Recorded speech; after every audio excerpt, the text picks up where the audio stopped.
What's up everyone, how are you all? Today we are back with another blazing Naruto story.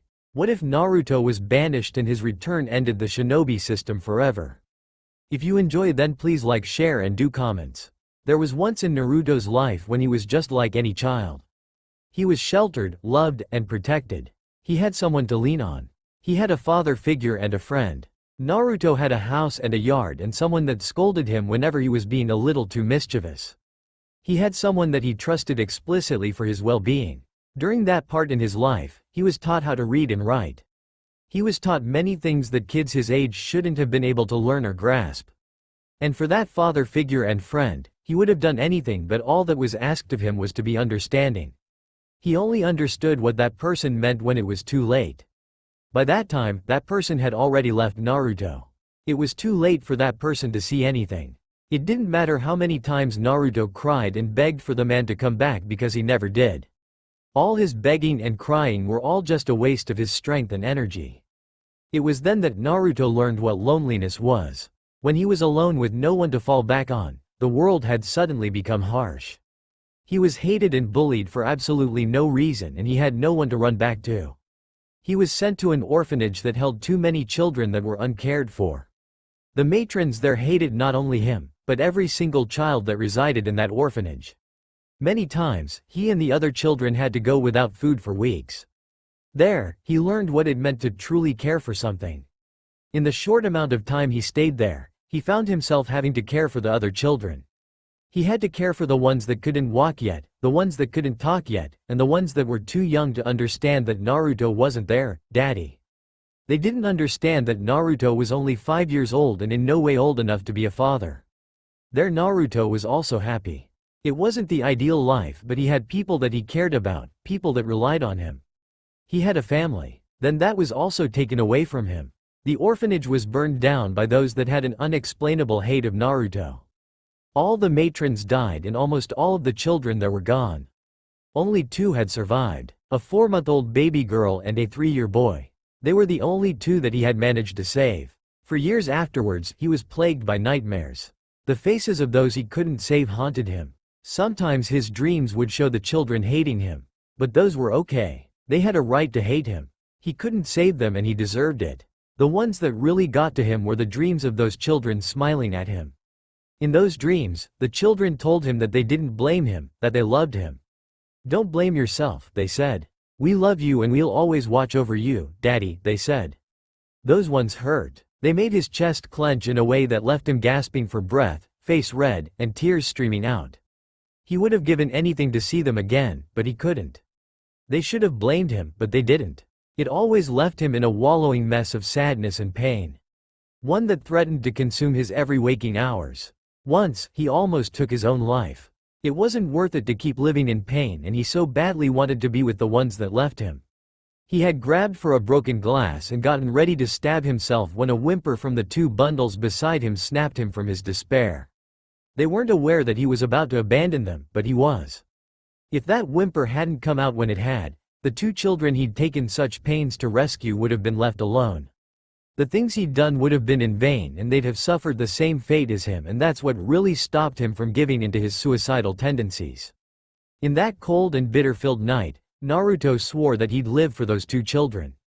He'd live for them and he'd die for them because they were the only 2 precious things left in his life. Without him, the 2 would have been defenseless and at the mercy of those that had destroyed their homes and killed their brothers and sisters. Call him selfish, but he couldn't let that happen. Not on his life and not even after that. He'd protect the 2 till the day he died. He promised that. When the 2 children woke up, he had hugged them tightly and apologized to them over and over again. The despair he'd felt so strongly dissipated as the sunrise washed over the 3 of them in loving, gentle rays.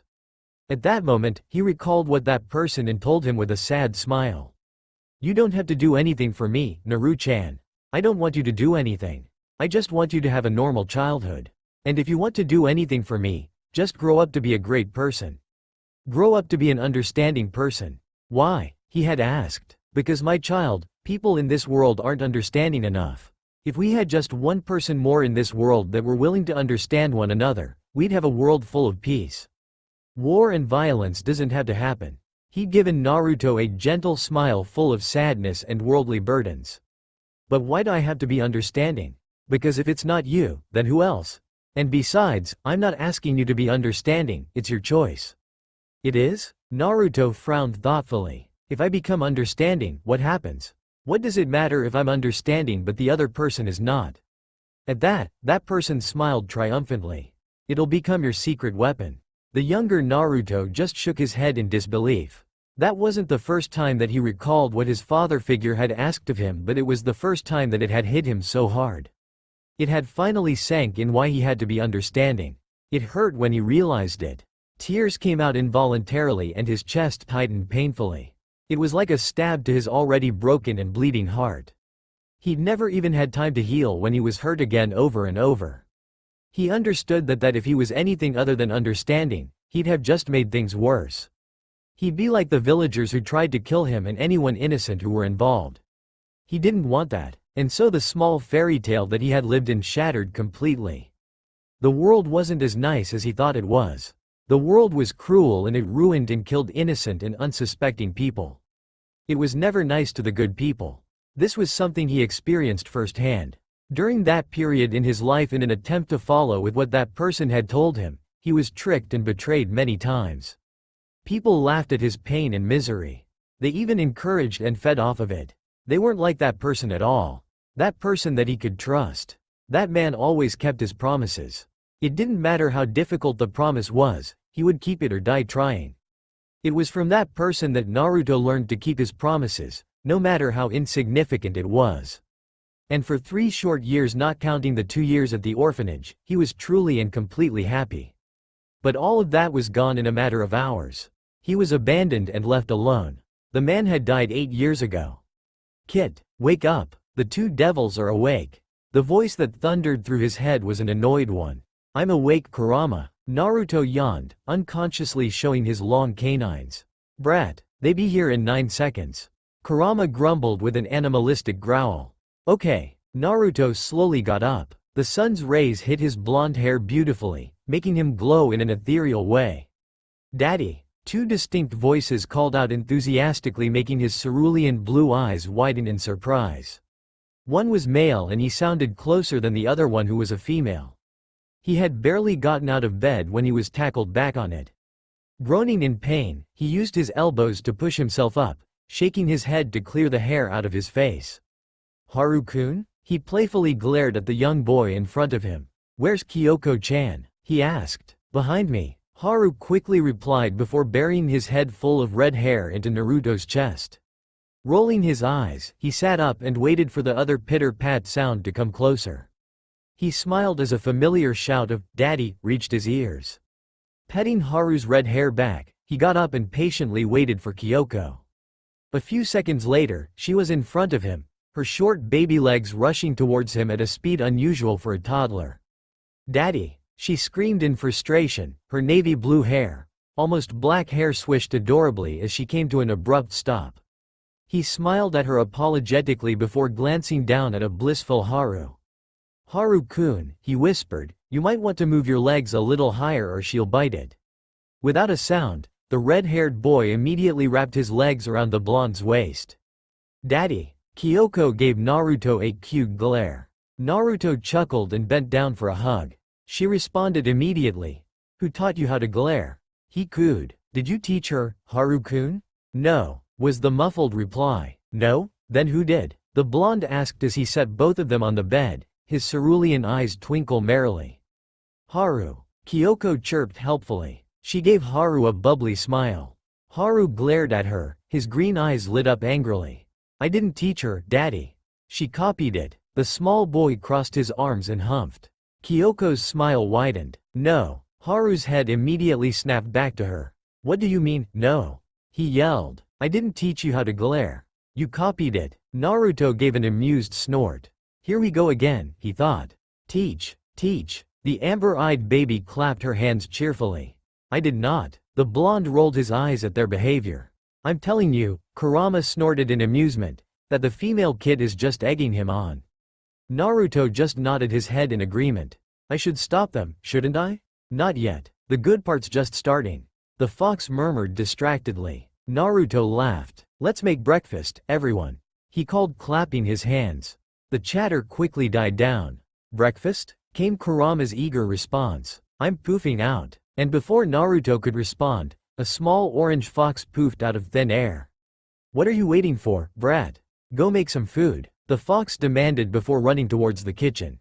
With an enthusiastic shout, Haru jumped from the bed and followed Kurama, leaving an angry Kyoko behind.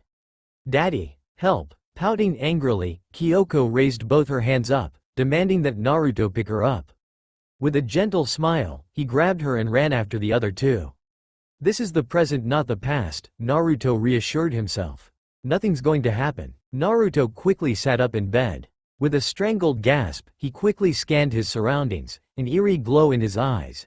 He quickly gave the room a once-over before his cerulean eyes fell onto the 3 lumps under the covers beside him. One lump was on top of the pillow that his head was resting on earlier. The other 2 lumps were on either side of him. It took him a moment to realize that no one was in danger. The fire and smoke that had woken him up were just his dreams haunting him. Haru and Kyoko were beside him and they were real. With a heavy sigh, he grabbed the small lump on his pillow and carefully untangled himself from the 2 sleeping children and headed for the living room. Kit? The small package on his arm stirred from its sleep. What's wrong? Nothing's wrong, Kurama. Naruto gave an unconvincing reply. Clearly something was bothering him and the fox in his arms sensed that immediately. Tell me. The blonde gave a small smile as he lowered himself on the couch. I just wanted some company, that's all. Kit. Kurama gave a small growl. It's nothing to worry about. I was just wondering how Haru and Kyoko would be able to manage if I were not around. The academy's starting soon and I'm being moved to a new apartment. Kurama nodded. He knew that his kid wasn't being completely honest, but he couldn't push the blonde too much. The things that haunted Naruto, they were better being left alone. Are you sure you want to become a shinobi? The blonde wasn't fit to be one. He was too gentle and too caring. It's not my choice. You know this. The young boy gave a whispered reply. Entering the academy and becoming a shinobi wasn't his choice. He really didn't want to become someone who killed and tricked others for a living, but when an old man he'd never met before approached him and told him he needed to become a shinobi, he had no choice. He only had 2 options. Live life as a civilian alone or live as a shinobi where he'd be able to keep both Haru and Kyoko. That was blackmail. I should have ripped that granddaddy long legs to shreds. Kurama growled loudly. He really would have if he weren't stopped by Naruto. Enough, Kurama. He explained his reasons, and besides, we need to focus on how to take care of Haru and Kyoko. I can't leave them here alone. Why not just take them with you? In the fox's opinion, that was the best option so far. I would, but it's too dangerous. Naruto gave a morose expression before brightening up. But, Kurama, you could take care of them. The form that Kurama was in gave the blonde an incredulous stare. Heck no. Do I look like a babysitter to you? The young boy just smiled. Come on, Kurama. Don't tell me you're planning on leaving them alone? If I have to? Yeah, Naruto sighed. Alright then. Wait. What are you planning? The fox studied Naruto closely. Was he missing something? The boy was incredibly smart and very sly. I'm not planning anything. If you don't want to take care of the kids, it's fine. The look on his kid's face said that it was anything but fine. His kid looked absolutely miserable. Naruto's expression certainly pulled at his heartstrings. It made him want to say yes, when he really didn't, because if he said yes, who would take care of Naruto himself? Come on, kid. Before the fox meet Naruto, he'd never whined or given in to anyone's demands, but with the blonde, he felt like there were no limit to the things he'd be willing to do as long as it made the boy happy. I'm sure we could find a babysitter for them. Like the owner of that brothel? She's nice and the kids know her well. She used to babysit them before, anyway. But the kids hate her. Then Kyo. He loves you and the kids love him. Kurama pawed at the blonde's face and tried for a cute look. Kyo's away on business. He won't be back for months. The cerulean-eyed boy gave the fox a downcasted look. Why can't it be you? The small fox tried looking away, but Naruto was smart enough to hold Kurama's face. Fine, you stupid, ugly brat. I'll look after them. Great. Naruto's face brightened immediately. He got up and started walking for the room while leaving Kurama to fume in anger. I'll see you tomorrow, 2-chan. This doesn't mean I'm happy about it. Kurama shouted. Haru, Kyoko, that's your Oji-chan. Naruto smiled gently at both the children. His name's Q, okay? From now on, he'll be taking care of you too while I work. Standing in front of Naruto with a calm disposition that was unlike his inner turmoil was a tall, beautiful man with long red hair that reached his thighs. That beautiful man happened to be Kurama, who was supposedly Naruto's father. Really? Haru asked. He looked surprised. But he looks so young. Beautiful. Kyoko on the other hand was in complete awe. Yes. Well, my father was young when he had me. Naruto lied nervously. How come we've never met him before today? Naruto inwardly cursed. Leave it to Haru to be so curiously sharp. He was busy, a lot? Kurama snorted at Naruto's panicked face. Deciding that maybe it was time to rescue him, he intervened. Kids, your 2-chan has to leave soon. Won't you let your Oji-chan entertain you? Naruto gave a relieved sigh. Your Oji-chan has been so lonely without your father around, so will you two keep me company? Haru gave Kurama an inquiring stare. Daddy never said he had a 2-chan. Are you lying? The fox in disguise felt his face heating up. Wasn't the redhead just recently 4 years old? No, Haru-kun, I really am your grandfather. Naruto chuckled quietly to himself. Despite Kurama's tough appearance, he truly was gentle when it came to children. He would know, since without the fox, he'd have already died multiple times already. During the time Naruto had decided to take the 2 children in, he ran into a lot of difficult situations, but it was the fox who had taught him how to raise the kids correctly and what he had needed to do for the kids whenever they had gotten sick. For all intents and purposes, Kurama really could have been the blonde's father if the fox had been human. Same. Haru glared at Kyoko, who had been pointing at Kurama and Naruto while jumping excitedly. They do not look the same. What part of them even resembles each other? The green-eyed boy argued childishly. Both beautiful. Kyoko giggled while pointing at the blonde, her amber eyes flashed playfully. Our dad does not look beautiful. Haru yelled at his sister. Naruto laughed. Despite already being 10 minutes late, he didn't have the heart to leave his 2 children in the middle of their sibling rivalry. Then what do I look like? Naruto was genuinely curious about how Haru perceived him. Daddy looks enchanting, like fairy. The blonde blinked rapidly while Kurama snickered to himself.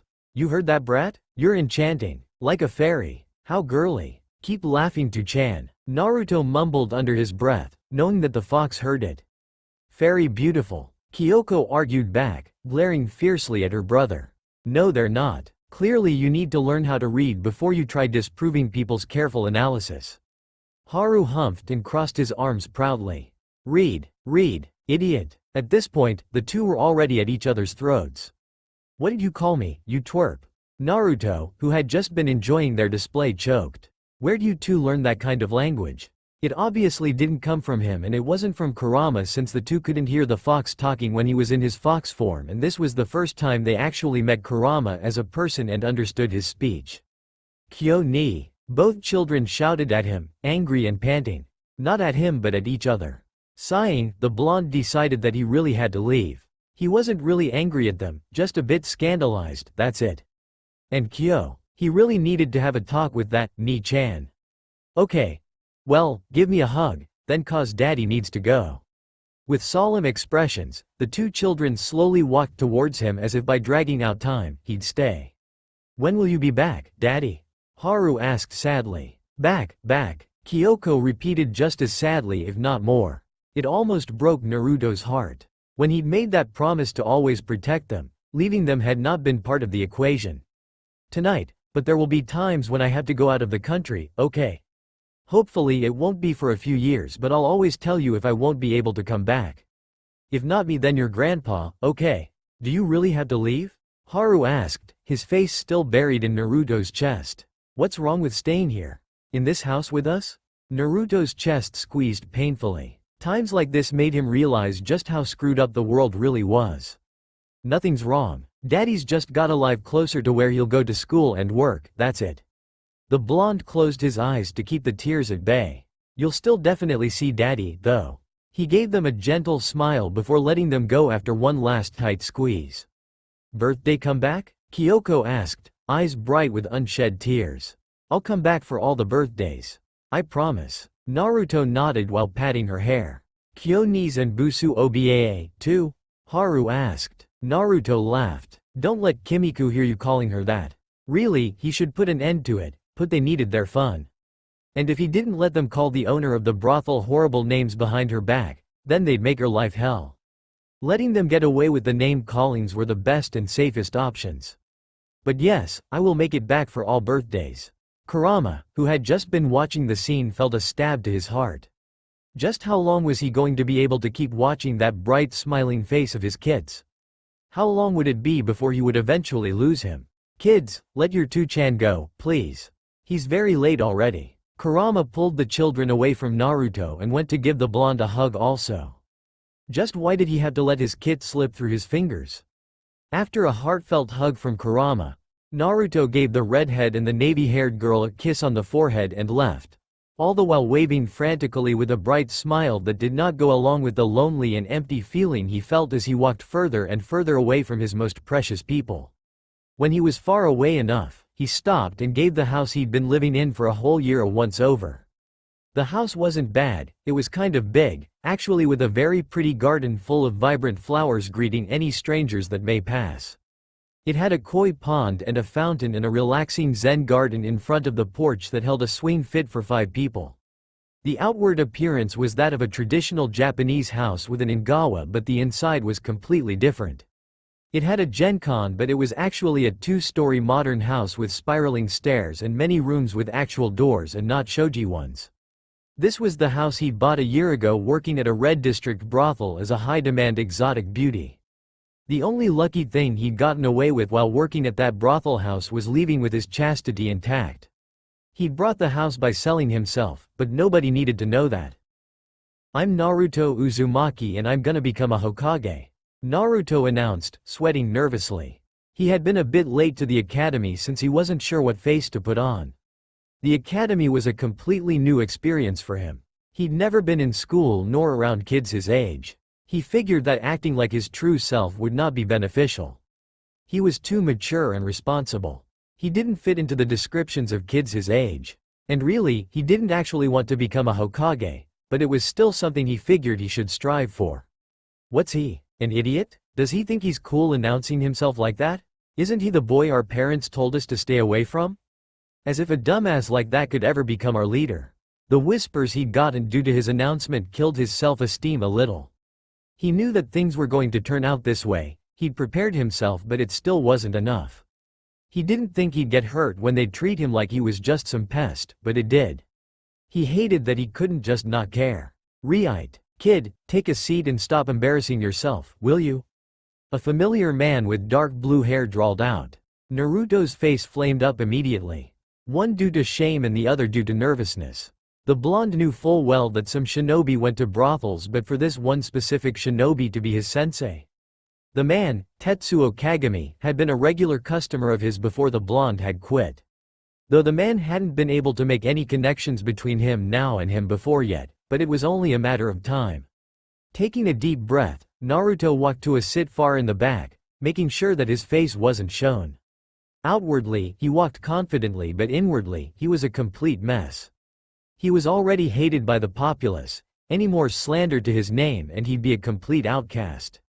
Keeping his head low, perhaps it would be best if he kept out of the way and tried keeping a low profile. The years at the academy all passed in a blur. After the 3rd year, Naruto had decided that perhaps he shouldn't always hope for the best.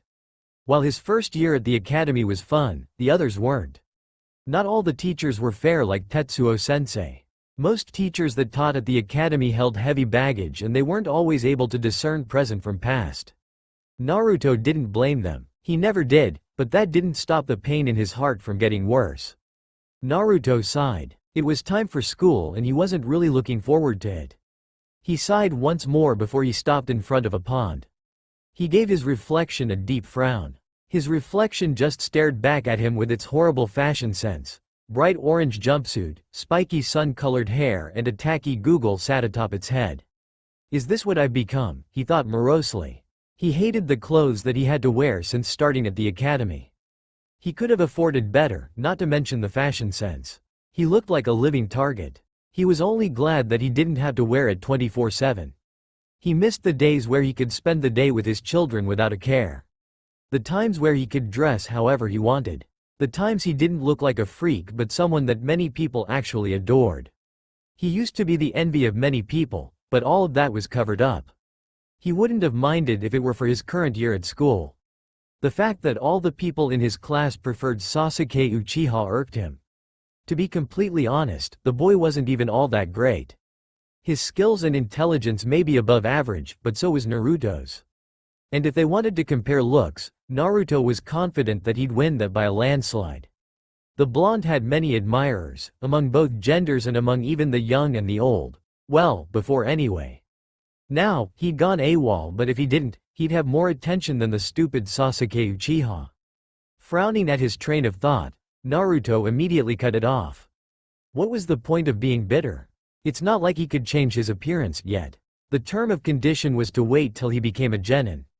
Naruto frowned even harder and absent-mindedly made his way to the academy. The walk had been long since he'd stayed over with Haru and Kyoko. The blonde shuddered. Good thing they didn't know that he had to wear a horrendous orange jumpsuit to school. If they did, well, Naruto didn't want to think about it. Finally arriving at the academy's entrance, the blonde was about to enter when he was grabbed by the arm. What? The blonde groaned. Now, Naru-kun, groaning is so unlike you. A teenager with raven hair and red eyes scolded playfully. He wore a matching haori over a simple black yukata. Kyo, what are you doing here? Naruto asked, embarrassed and scandalized. I'm not the only one. Kyo replied. Behind the young teenager were two other people. One was a beautiful woman with greenish-gray hair and the other one was a tall man with dark blue hair and light green eyes. The woman was wearing a midnight-colored fursuit with cherry blossom designs while the man wore a traditional shinobi garb, a jonin vest and long black pants with a matching shirt. Kimiko-san and Tetsuo-san is also here. Naru-chan, we're here to wish you luck. The others have parents for that and you don't, so screw them. The woman, Kimiko said with a sweet smile. Her eyes spoke differently though. I wish you didn't decide to become a shinobi, Naru-san, but I support you anyway. Tetsuo-sensei patted Naruto's hair awkwardly. Wish you'd drop the horrible fashion sense too. If you did that, I'd have recognized you much faster. You guys, Naruto whispered. He was touched. I'm not done yet. Kyo butted in. I also want to wish you well. I actually hope you don't pass, but that's okay too. Also, the Uchiha brat? He got nothing on you. The raven gave Naruto a sweet smile. Another advice, don't get too close to that walking psycho. Kyo, Naruto hissed. He might not like Sasuke but that didn't mean that it was okay to label names on him. Okay, Kyo laughed. Walk in there and knock him dead, Naru-chan.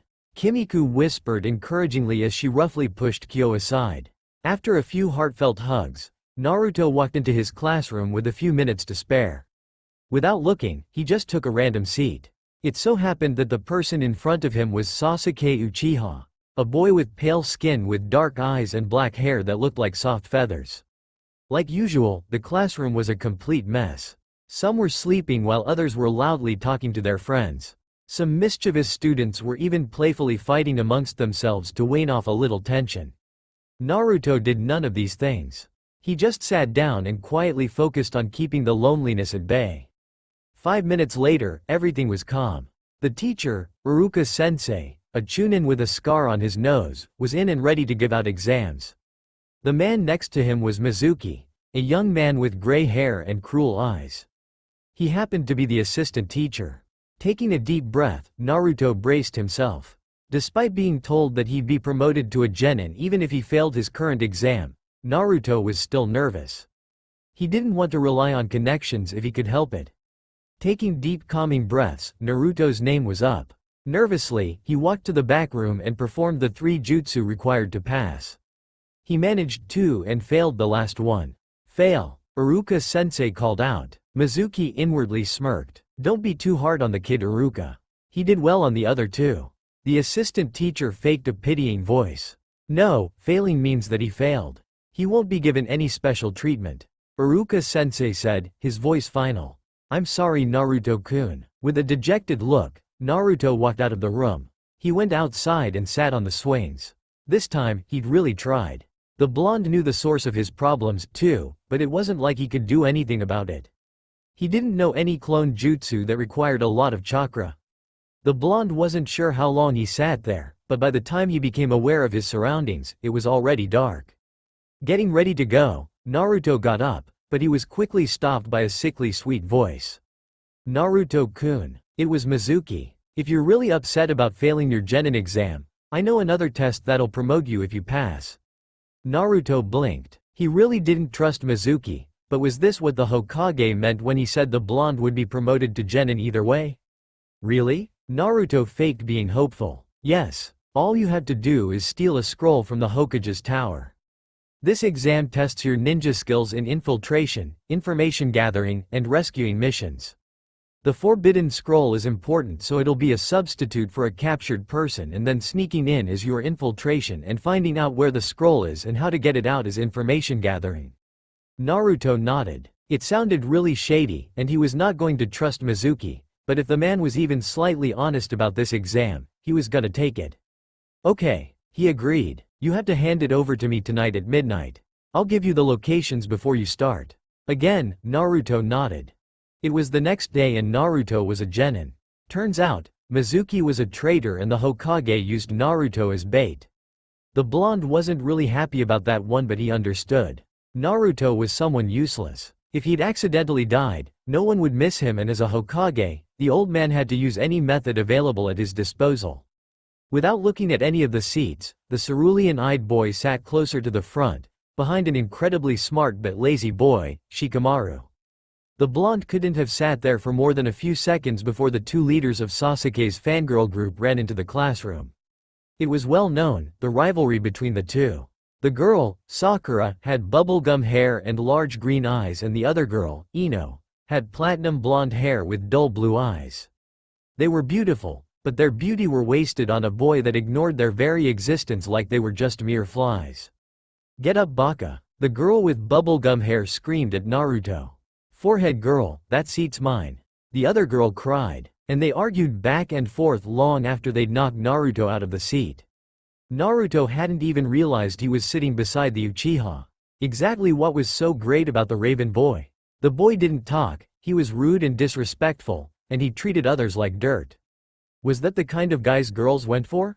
Jumping up onto Sasuke's desk, the blonde gave Sasuke a scrutinizing look. He could admit that Sasuke was easy on the eyes, but that was just the surface. "Hey, what's good about you?" the blonde asked. Predictably, he didn't receive any kind of answer, just a blank stare. The other boy wasn't even flustered. Rolling his eyes, Naruto got ready to jump off the desk, but that was where everything went wrong. Shikamaru, a lazy boy with pineapple hair in front of Naruto, got up and knocked the blonde towards Sasuke in the process. Bewildered, Naruto found himself kissing the guy he felt a strong aversion towards. Not like kissing or like with tongues of anything, but it was still kissing. Their lips touched each other. The blonde immediately got up and started wiping his lips, his expression completely blank as the other boy did the same, albeit with more expression and vigor. While Naruto wasn't new to kissing, he still found it unpleasant to kiss a guy he had a strong dislike towards. Wiping his lips was almost like an instant reaction. "You baka." Naruto slowly turned towards the voices of Sasuke's top fangirls and shivered. He braced himself for a beat down. If his kids knew he had to act like this, Naruto was sure he'd die. "Everyone shut up. Roll calls are coming up and so are team assignments." The blonde heaved a heavy sigh of relief. If it wasn't for Iruka-sensei and his big head jutsu, Naruto would have been black and blue. "Okay, listen carefully. When I call out teams, memorize them, cause I'm not repeating myself a second time." Iruka-sensei gave everyone a threatening glare. "Now, Squad 7. Naruto Uzumaki, Sakura Haruno, and Sasuke Uchiha." Naruto wasn't sure how to react to that specific fact. He figured the other two didn't like him as their teammates either. After all, to them, he was just the dead last. The boy who'll slow them down because of his stupidity and boisterous nature. "Meet your Jonin teachers." Naruto blinked. What happened? He was paying attention the entire time, but those last words were the only thing he caught. The blonde took a deep breath and shook the weird occurrence as an attention deficient. Naruto wasn't sure how long it took, Probably more than 4 hours, but it took a long time before Team 7's sensei came to get them. The small prank he'd planned beforehand wasn't even enough to compensate for the time he'd lost. Team 7, meet me up on the roof. Their sensei was a strange man with a relaxed demeanor that almost rivaled Kyo's and Tetsuo sensei's same awkwardness with a touch of Kimiku's sly personality. He had spiky silver hair that defied the very center of gravity, and strangest of all, he used his Hite 8 as an eye patch. The blonde concluded that their sensei was very distinctive. Hurry, please. And the man poofed out of their sight. Naruto hurried to the designated meeting spot. He wanted to get it over as soon as possible. He had people that eagerly expected his presence. Alright, my cute little students, let's do an introduction. Tell me about yourself. He gestured to Sakura first. Why don't you do it first, sensei? As an example, I mean. The bubblegum-haired girl tried for a sweet, innocent look. Okay. The blonde was surprised that their teacher agreed so easily. I'm Kakashi Hitaki, a jonin. I don't have many likes or dislikes. My hobbies are a secret tilde. Kakashi gave a low chuckle. And my dreams? I don't want to tell you. Your turn, Pinkhead. Sakura fidgeted. She wasn't sure what she should say without sounding like a total stalker. She settled on sounding coy instead. My name's Sakura Haruno. She skipped that with a fangirl-ish shriek. My hobby is. The girl blushed beet red before shrieking again. I dream is too. She also shrieked on that one. Oh, my dislikes are Ino Pig and Naruto. She screamed that one out. Naruto inwardly chuckled. If his kids met her, he wasn't sure if she'd make it out unscathed. They would definitely terrorize her. They hated Kimiko a long time for taking away the blonde's attention from them. Blondie covered in orange is next. Kakashi called out. Naruto was silent for a moment. He took a deep breath and put on a large smile. My name's Naruto Uzumaki. I love ramen and I hate the 3 minutes I have to wait for it. My dream is to become the Hokage. Their sensei choked while Sakura reprimanded him for having a dream, but the blonde just drowned them out. That's not what he really wanted to say. He wanted to say, my name's Naruto Uzumaki. I have 2 adorable children whose names are Haru and Kyoko Uzumaki. My likes are seeing them happy and watching them play. My dislikes are seeing them hurt, not being able to protect them, and being separated from them. My hobbies are gardening and cooking. My dreams to watch them grow up safe and uncorrupted. But this wasn't something he could share, so he settled on lying instead. Then suddenly, without any warning, his chest tightened painfully and he could only hear a loud buzz in place of voices. Tears threatened to let out, but Naruto held them in agonizingly. His vision went dark and his head throbbed as if a sledgehammer had taken a good whack at him. Breathing was becoming difficult. His legs became weak and his lips trembled as sounds threatened to escape. He wanted to crawl home and hide from the world and just let the pain ride out without having to keep silent, but that was impossible. His teammates already thought he was a burden, and if they found out that he in random bouts of pain, they'd look down on him even more. Who would want a teammate that was useless? Besides, this was something personal. They weren't ever gonna get close enough to affect him, anyway. And so, like always, nothing showed. When the sun found Naruto, he had already been awake hours before. The young boy was in the kitchen of his apartment, cooking breakfast. He'd already had an onigiri, miso soup, sashimi, and tamagoyaki done, and he was moving on to sushi. It wasn't any kind of special occasion, but his kids had wanted some food made by him. Not that Kurama was any slouch in the kitchen. They were probably just missing him. The thought that his kids missed him made Naruto smile. It was a warm feeling that made his toes curl with happiness. He hadn't woken up feeling happy. In fact, when he woke up, he felt the opposite of happy. He felt terrible. Sighing, Naruto waved the thoughts away. He had some packing to do and he didn't have to worry about training since today was the rare day that they had off. He only hoped that he wouldn't run into his teammates or anyone from the academy on his way home. Home, he thought with a smile. His apartment given to him by the Sandaime Hokage was considered home, and the place that he brought for himself and his children were considered home. And sometimes he would get confused when someone asked him if he were going home. He wasn't sure if he could consider his apartment as home, but for now, he wouldn't think over it too much.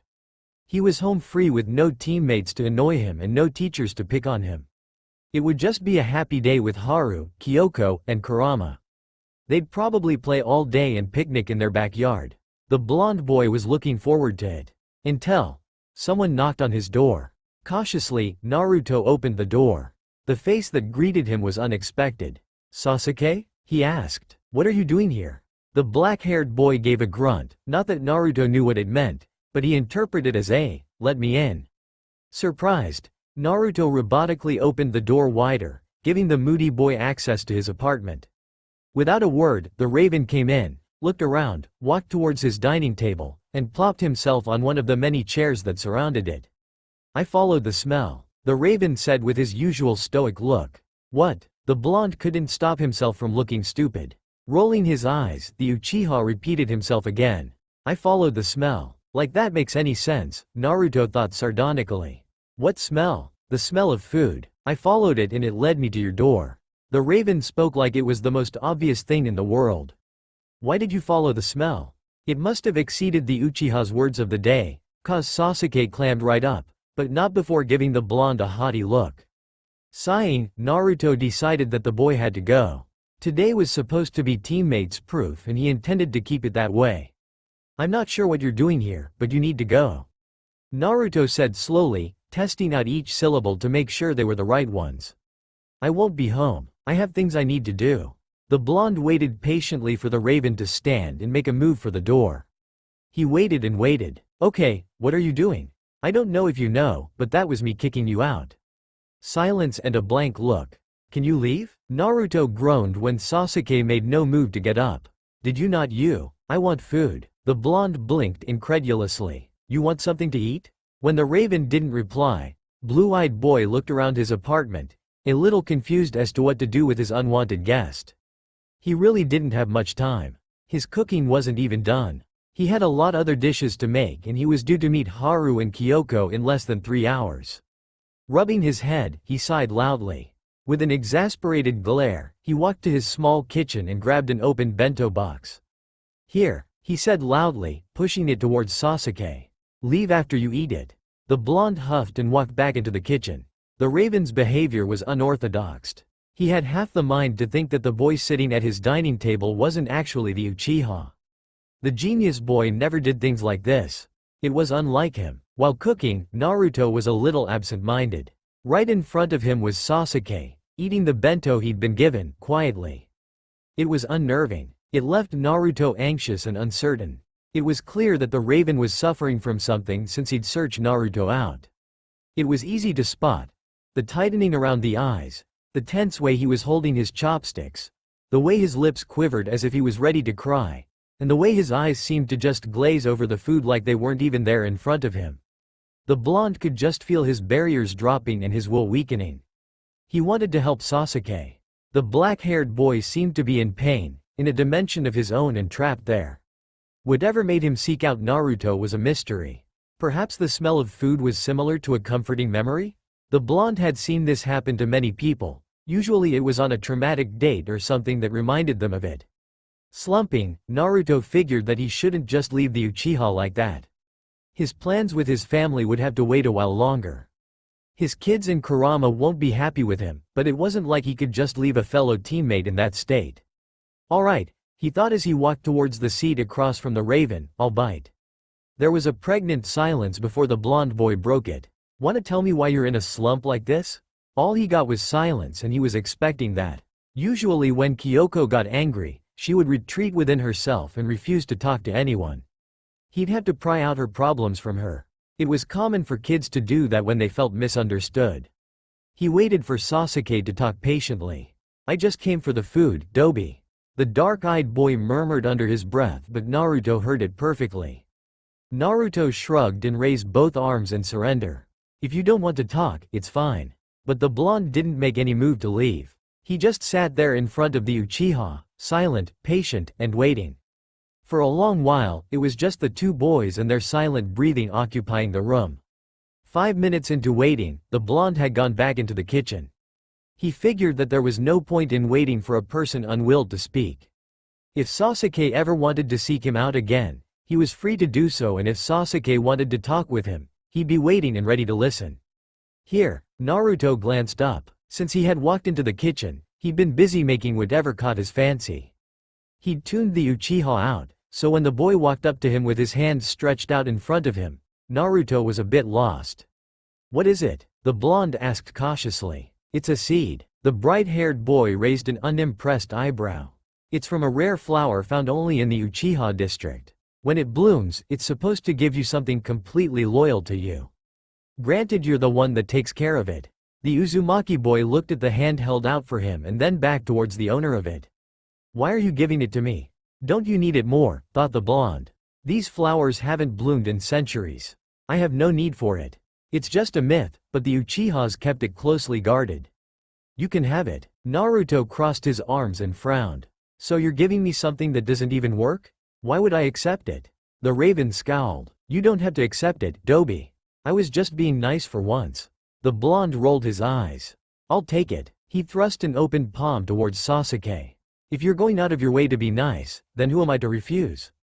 Glaring at the blue-eyed boy in front of him, Sasuke slapped the seeds on Naruto's waiting hand. "They're the last of their kind.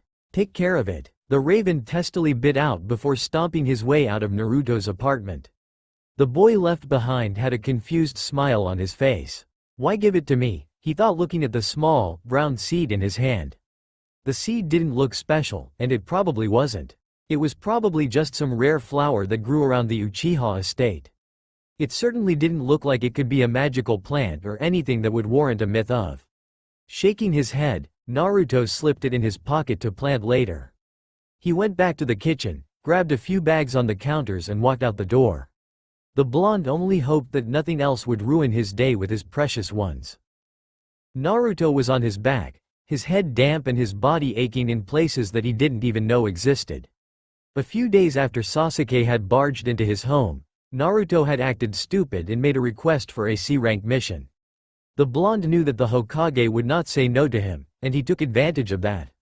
He had thought, what could go wrong on a C-rank mission? He hadn't thought that they'd encounter anything more than bandits. How wrong he was. The events leading up to the final battle hadn't been good. The Uchiha had become even more vengeful than he already was. The Haruno girl became more withdrawn and it was painful to watch. He had promised himself that he wouldn't get close to his teammates, but he wasn't so cold-hearted to ignore their pains. When the final battle actually came, his team had to witness a slaughter. The people that were slaughtered deserved it, that, Naruto could fully agree, but his two teammates weren't ready for those things yet.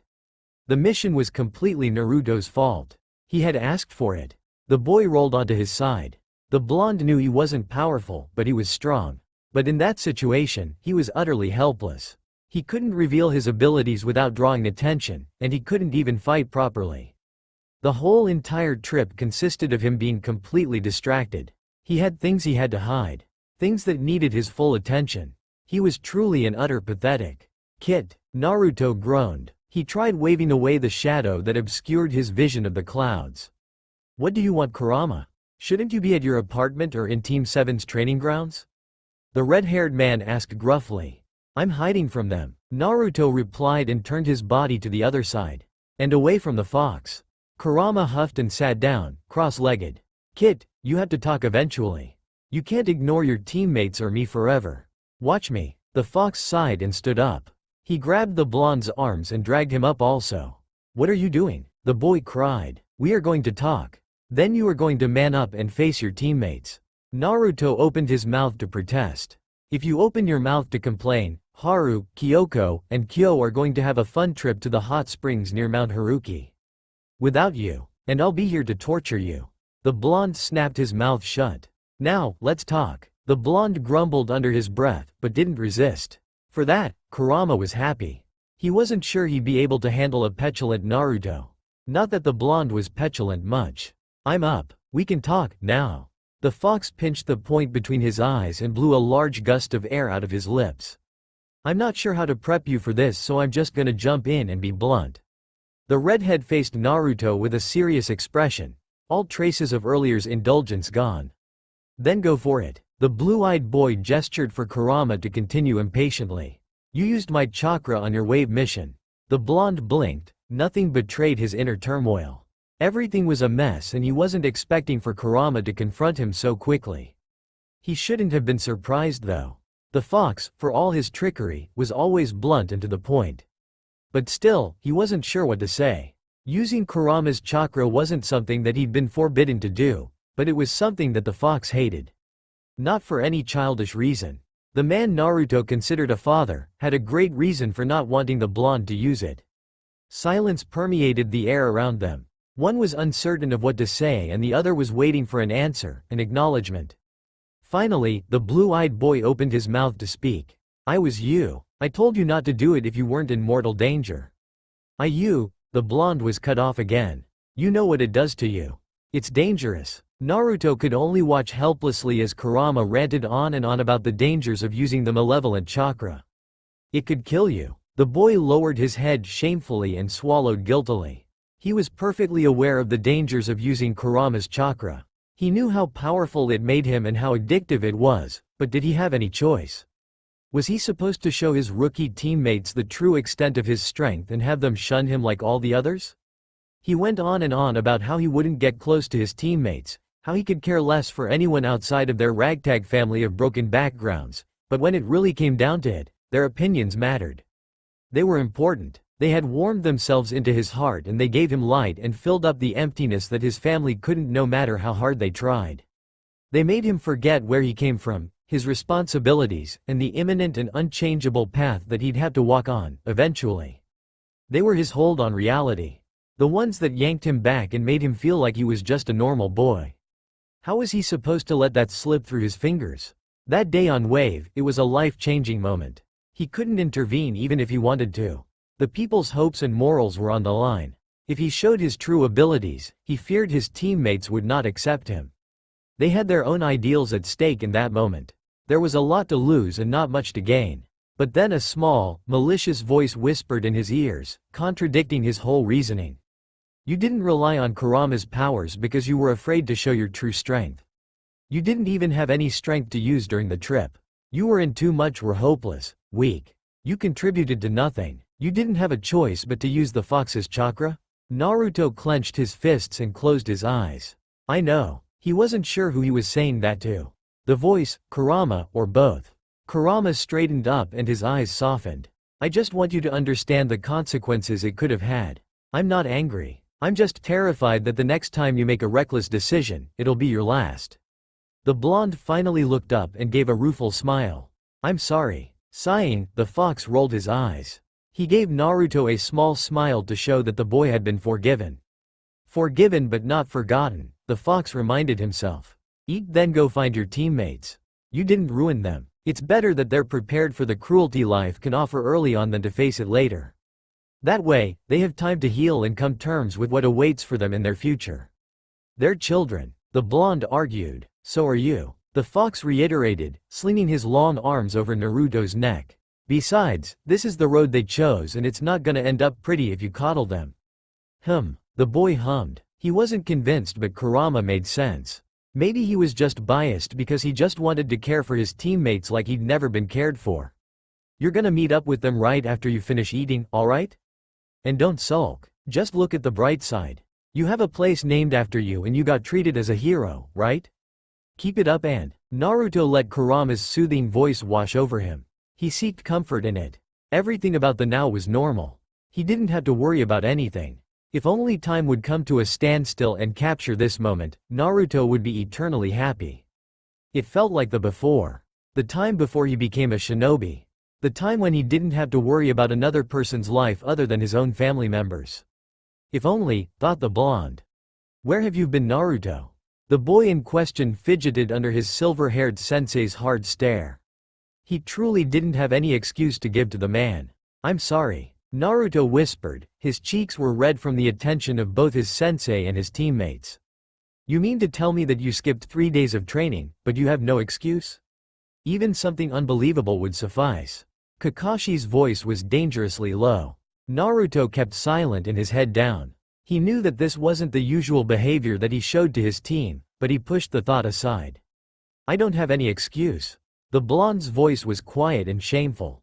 The silver-haired man narrowed his eyes. He wasn't angry at the blonde, but he was worried and upset that the boy in front of him hadn't deemed it fit to inform his superior that he'd be missing for a couple of days. Yes, missing. Kakashi had searched everywhere in Konoha for the boy, but he was nowhere to be found. No bright head and certainly no bright tail was found.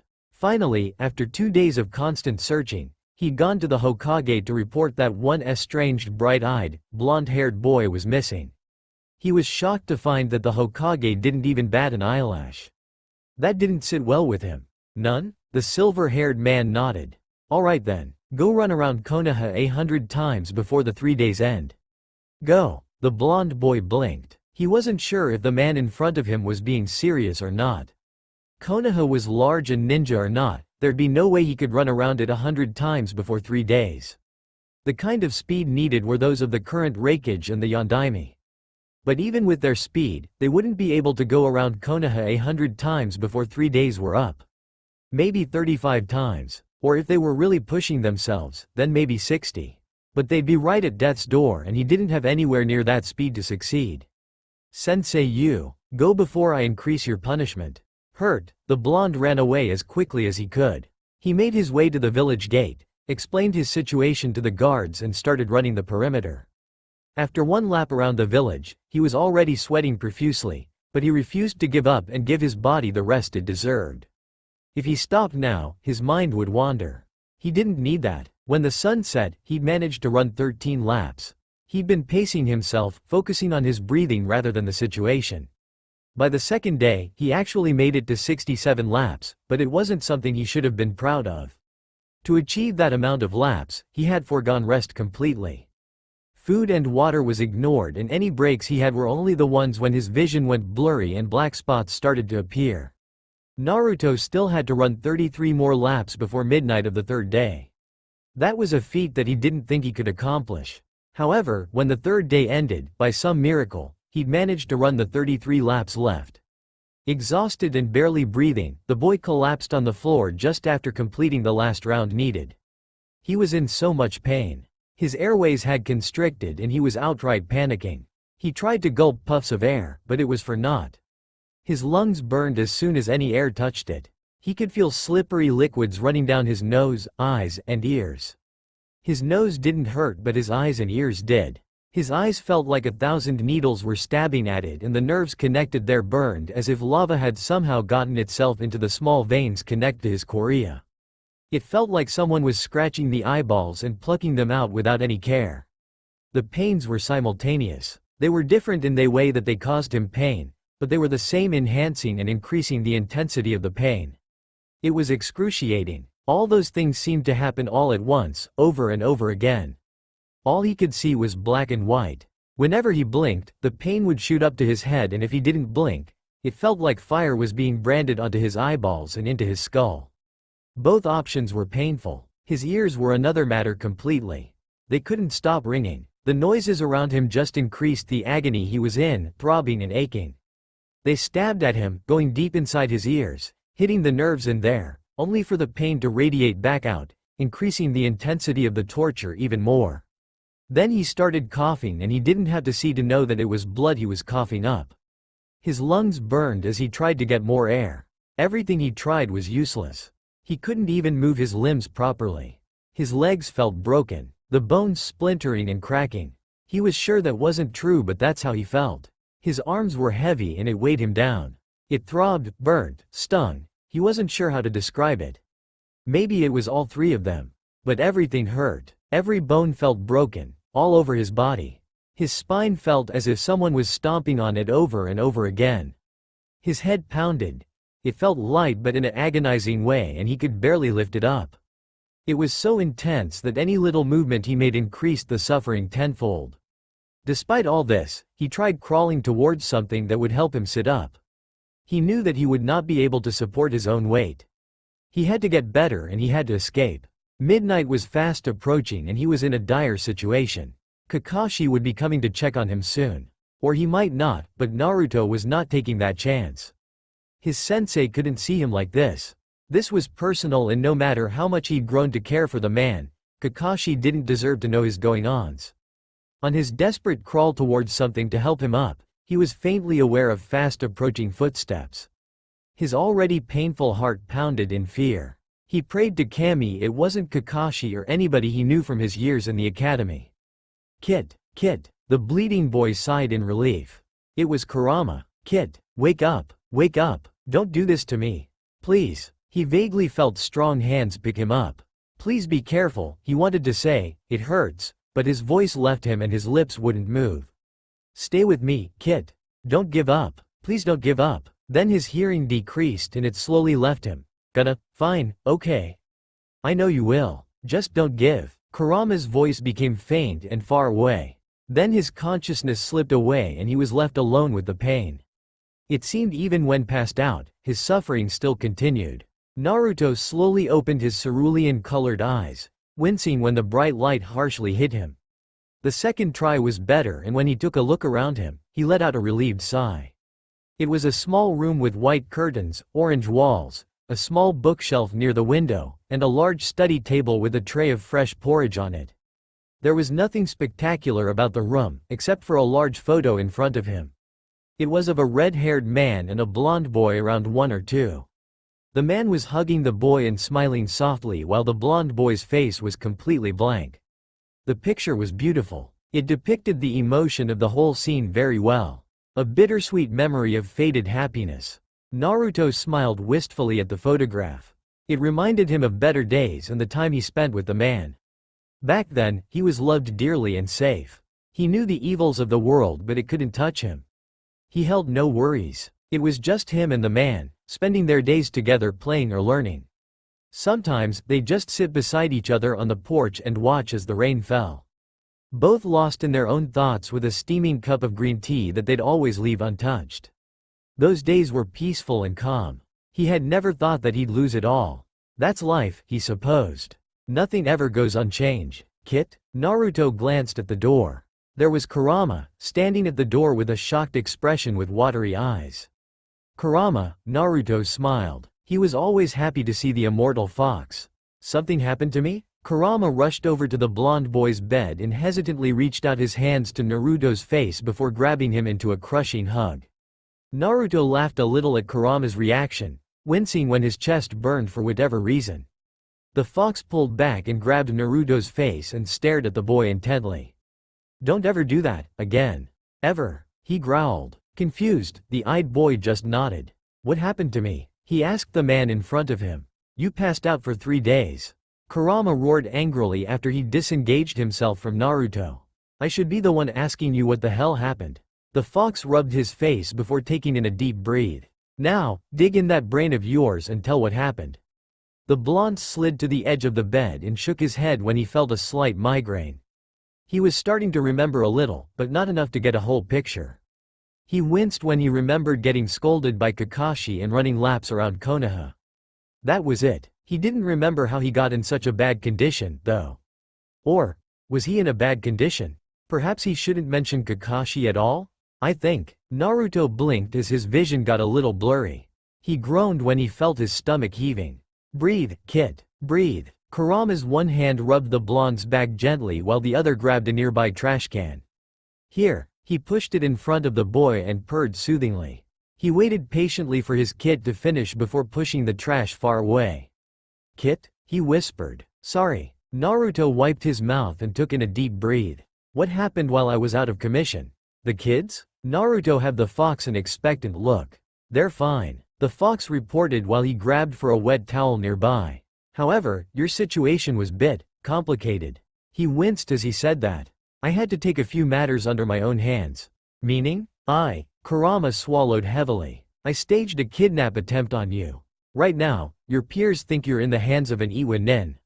Naruto blinked. I needed time for you to recover. The Hokage doesn't know about your situation, so I staged a kidnapped attempt and told him that you're with me. You do realize that this will have some serious consequences, right?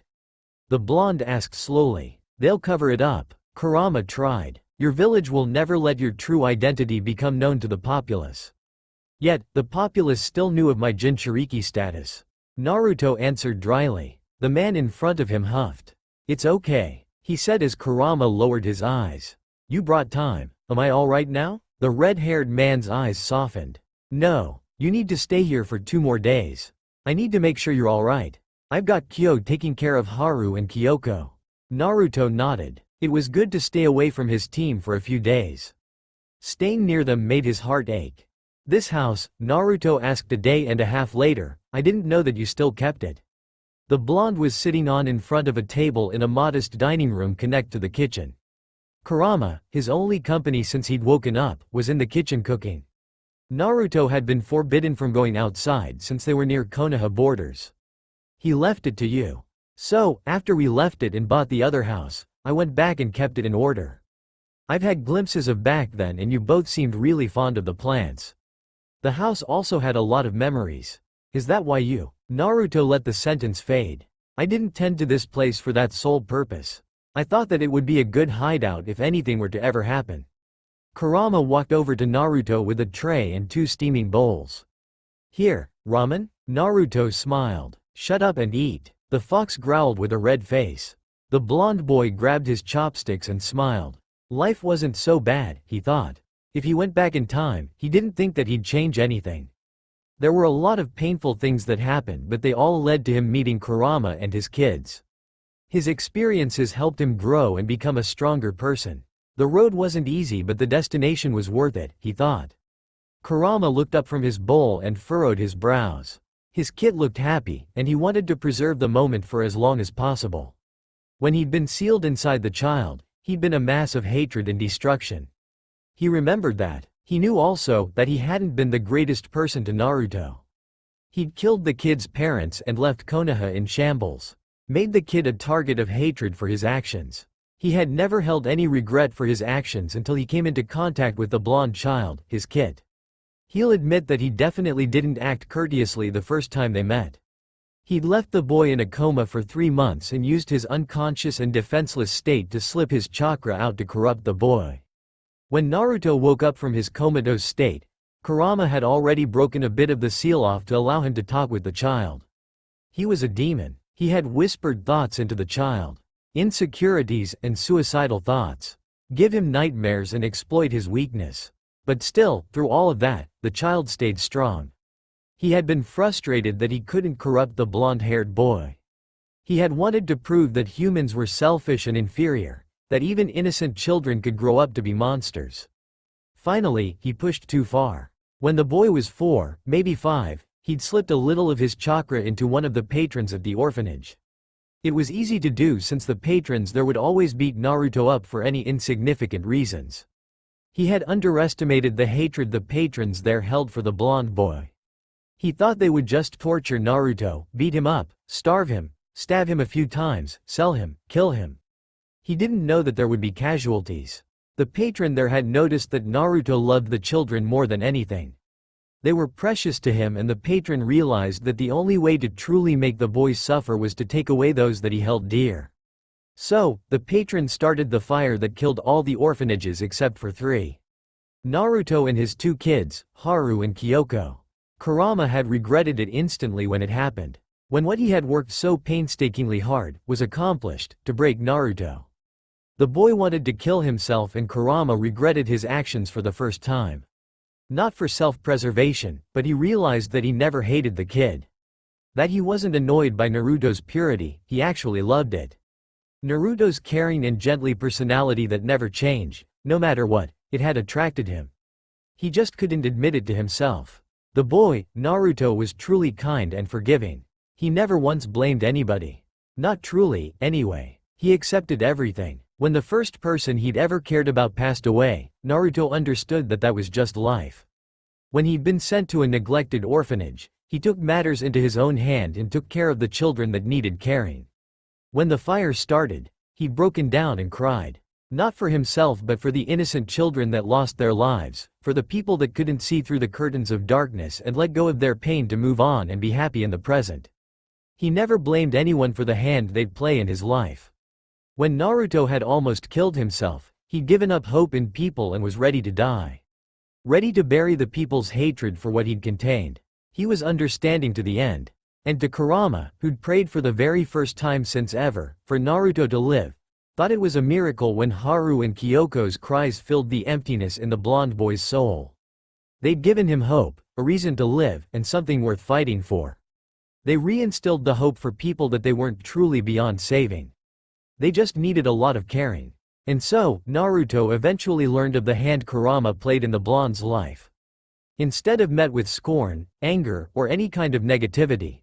Instead, Kurama was met with a sad smile full of forgiveness and understanding, and in that moment, the fox had never felt more ashamed or humiliated of himself. "It's okay," the boy had said with a sad smile. "For what you did, it's okay. I won't hate you. Getting angry at you won't change anything. We can't go back and fix our mistakes. We can only live in the now and not in the yesterday." Kurama had cried for the first time. The fox lowered his head in shame and anger at his previous self. Memories of the past came randomly these days. Happy ones, peaceful ones, sad ones, painful ones. They all came and left whenever they pleased. Some left him smiling, others left him in shame and self-loathing, while some just made him angry. "Kurama?" Naruto called. The redhead had been silent for a while. The fox's head snapped up. "Huh? You okay?" The blonde was a little curious. Since he'd woken up, Kurama seemed a little distant. Kurama blinked and took a deep breath to calm down. "Yeah, I just need to tell you something, that's it. I wasn't sure when I'd tell you, but it's probably better now than later." Naruto nodded and gestured for the fox to go on. "I'm planning on leaving for a trip." "And?" the blonde asked cautiously. "I'm not sure how long it'll take." Naruto frowned. "I want to do a little research." "Is it for me?" the boy asked. It's for me. I have a few things that I want to check out. And I have leads now." The red-haired man waited with bated breath for Naruto's response. He couldn't go with a clear conscience if Naruto didn't approve of it. Kurama found it appalling at times at how much the boy's approval meant to him. However, this was something he was going to do regardless of what the blonde thought. He'd have to leave with an empty heart, but he was still going to do it. Naruto sighed and stayed silent for a moment. He could see that this was something that Kurama really wanted to do. The fox wouldn't be able to find any peace, otherwise. "Come back safe." He smiled, though his heart ached painfully. Naruto stared at the large, framed picture intently. He'd been at it since 7 in the morning. It had caught his attention after he'd finished packing. He didn't have a copy of the photo and he didn't remember the photo being there when he was younger. Before leaving, he wanted to commit it to memory. He only had a few more hours left before he had to leave. "Kit?" The beautiful man popped his head in. "Ready?" Naruto got up and grabbed the dark cloak beside him. "Yeah," he whispered. He walked out of the door and gave his room one last look before walking out. When he got out, Kurama was already outside with a light armor that flared out for easy movements. His red hair swung freely and in his glove-covered hands was a spear that held intricate designs. "What's this?" he asked, raising a curious brow at Kurama's choice of clothing. The fox turned towards him with a serious look. "I'm leaving today. This is my cover." Naruto frowned. "I thought you were going after I got back to Konoha? You can handle yourself, brat. If I stay in Konoha, the people looking for me will attack." The fox sighed and rubbed his forehead. "I'll help from the shadows." Before Naruto could get a word in, Kurama was already gone. With a frustrated groan, he also left for meeting spot the red-headed man had told him about. When he arrived, an hour had already passed. He could have made it there earlier, but he wanted a leisure walk. In Konoha, it was rare that you'd have time to yourself. Even if there were no training or missions, there were still genins that would barge in. Shinobi did not know the definition of privacy. The area for the meeting was near a large tree, one of the largest he'd ever seen. Next to the large tree was a tree stump and across were clusters of rocks. Other than that, there was not much. Trees surrounded the place, but nothing distinctive. "Naruto-kun." The blonde slowly turned to face the old man. "Hokage-sama." He bowed respectfully. He took note of the sad and disappointed look of the old man and felt a little bad. The old man wanted him to be like his other persona, happy and endearingly disrespectful, but that wasn't who Naruto was. "I heard you've been kidnapped, but you're not. Is there something I must know?" the Sandame asked politely with a little edge. Naruto was immediately reminded of why the man was Hokage. The Kyuubi no Yoko has gone on a journey. He ignored the old man's flash of fear and shock. "I was needed to accompany him for a while." The man's hesitance made Naruto a little wary. Did he say where he was going or why? "No, Hokage-sama." The old man nodded with a contemplating look and gestured for Naruto to follow him. It seemed the old man had a lot to think about. Kurama leaving only made the matters worse. While Naruto wasn't always aware of the ins and outs of Konoha politics, he knew that politics were stressful. He saw for himself how much of a toll it took on the old man. Naruto wished that he could help, but his interest and the old man's interest were way out of whack. 3 hours later, both were in the old man's office. The air was stiff and tense, both not quite sure what to do with the other. They'd already discussed Naruto's cover story and both were just waiting for the rest of Team 7 to arrive. The Hokage had sent messenger bird over an hour ago, and the team were due to arrive any minute. The Hokage, instead of focusing on his pile of papers, was instead staring at the blonde boy intently. A nervous and unsure Naruto wasn't something he saw often and it was amusing. So many emotions ran through the boy's face. Usually the boy wasn't easy to read. You only saw what he wanted you to see. Even for a man as himself who's had a vast amount of experience was the same as everyone else. Simply said, when it came to the blonde boy, he was stumped. Naruto never interacted with him more than he had to. Whatever time he would spend with the Hokage, it was always forced. The first time that the old man had met Naruto, he was surprised. More than surprised, actually. The kids had 2 children he claimed as his own, had his own house, had enough money to support his lifestyle, and the most shocking of all, the fox was out of the cage. Sarutobi didn't know how to react. He'd done and said a few things that he wasn't proud of, but he reasoned that it was all to protect the village. Naruto needed to become a shinobi so that they could keep watch of the Kyuubi. He didn't trust that the fox won't run wild. He'd like to say that he regretted forcing Naruto to become a shinobi, but he didn't. The boy was a natural and having him as a shinobi meant that the boy didn't fall into civilian custody. It was also a way of protecting the boy. That wasn't to say that he only cared for what the boy contained. The old man also cared for Naruto as a person. It was just hard to care for someone that didn't let you in. There were many times in the past where he'd try getting close the boy. He had used excuses like keeping cover to go and take the boy out for ramen or shopping for clothes. In public, the boy was epitome of rowdy and unpredictable, a fool. However, as soon as they were alone, he'd completely change. Instead of the bright boy who loves pranks, he's a quiet and polite one. Such a contrast that when he became cold and distant, it hurt. The boy wasn't aware of it, but people were attracted to him like a bee to honey and the Sandame was no different. He hadn't been unaffected at all. Even so, the boy was completely oblivious of it all. How he'd hurt someone without even intending to. It would stab right through the heart. Maybe, the Hokage thought, that the only thing Naruto kept was his obliviousness. Oblivious to the people that wanted to get close to him, to get to boy and claim a part of his heart for their own. It was the same said for the blonde's teammates. Kakashi had failed before he'd even started. The pink girl never even had a chance to start with. The closest was probably the Uchiha boy. To a passerby, they'd think that Naruto treated everybody close to his heart, but it was not so. They couldn't by far enough. To the boy, the so-called friends he made in and out of his academy years were just as good as strangers. He cared for them but they had no place in his heart. He only cared for them. He didn't love them. Call the old man greedy, but he didn't just want Naruto's care.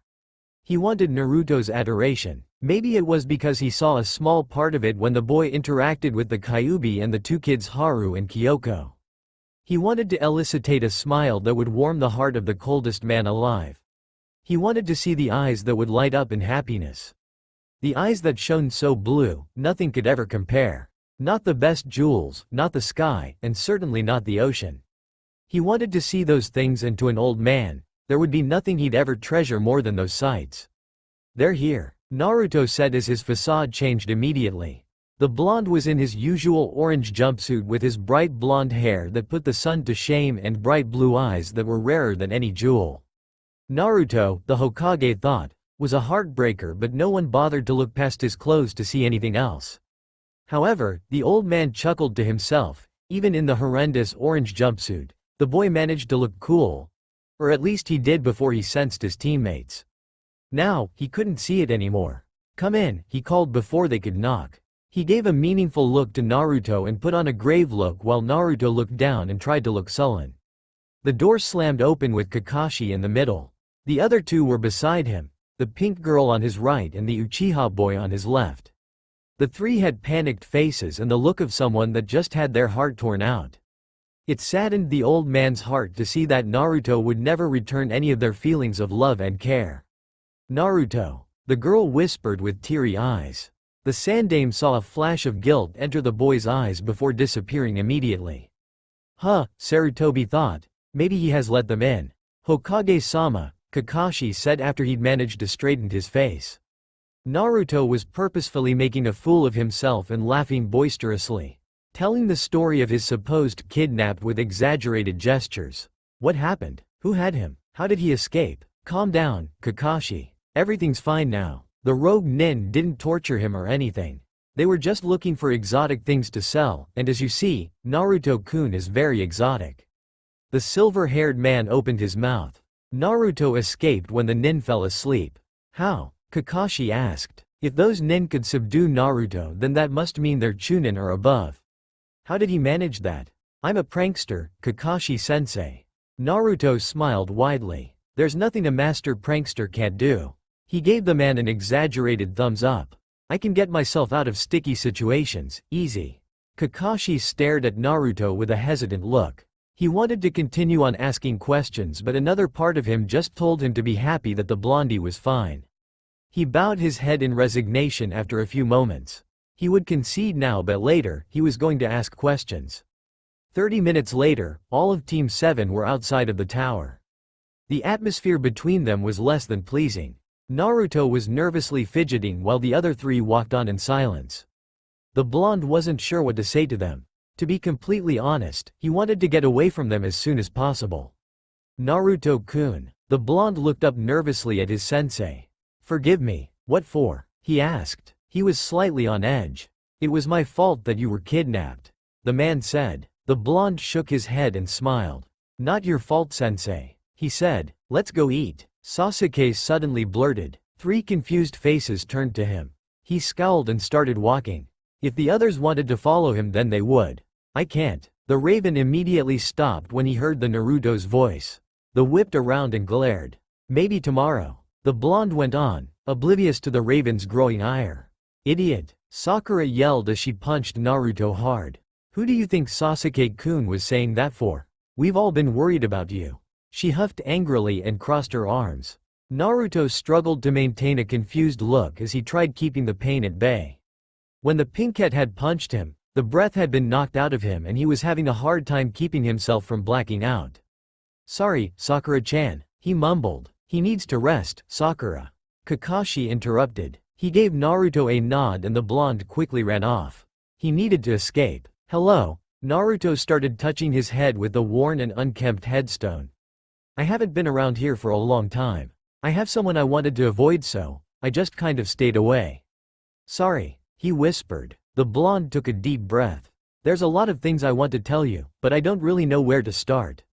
Naruto pulled his head back from the headstone and sat with his back to it and his head turned towards the cheerful sky. I became a shinobi. I became a genin and pretty soon I'll be a chunin then a junin. Or maybe not, he added with a sigh. My teammates, they're so different. One's loud and the other's quiet, but both are colorful and alive.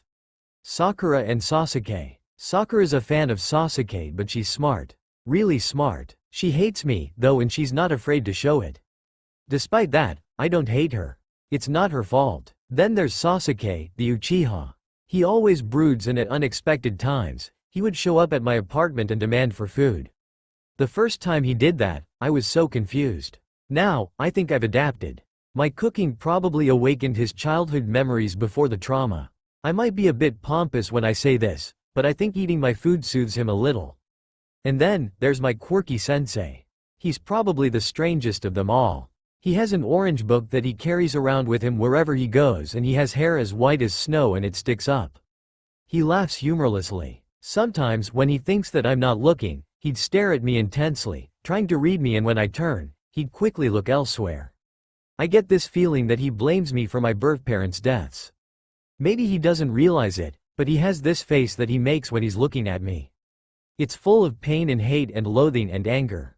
And his eyes, he thinks I don't notice 'cause I make myself out like an idiot, but it's pure agony.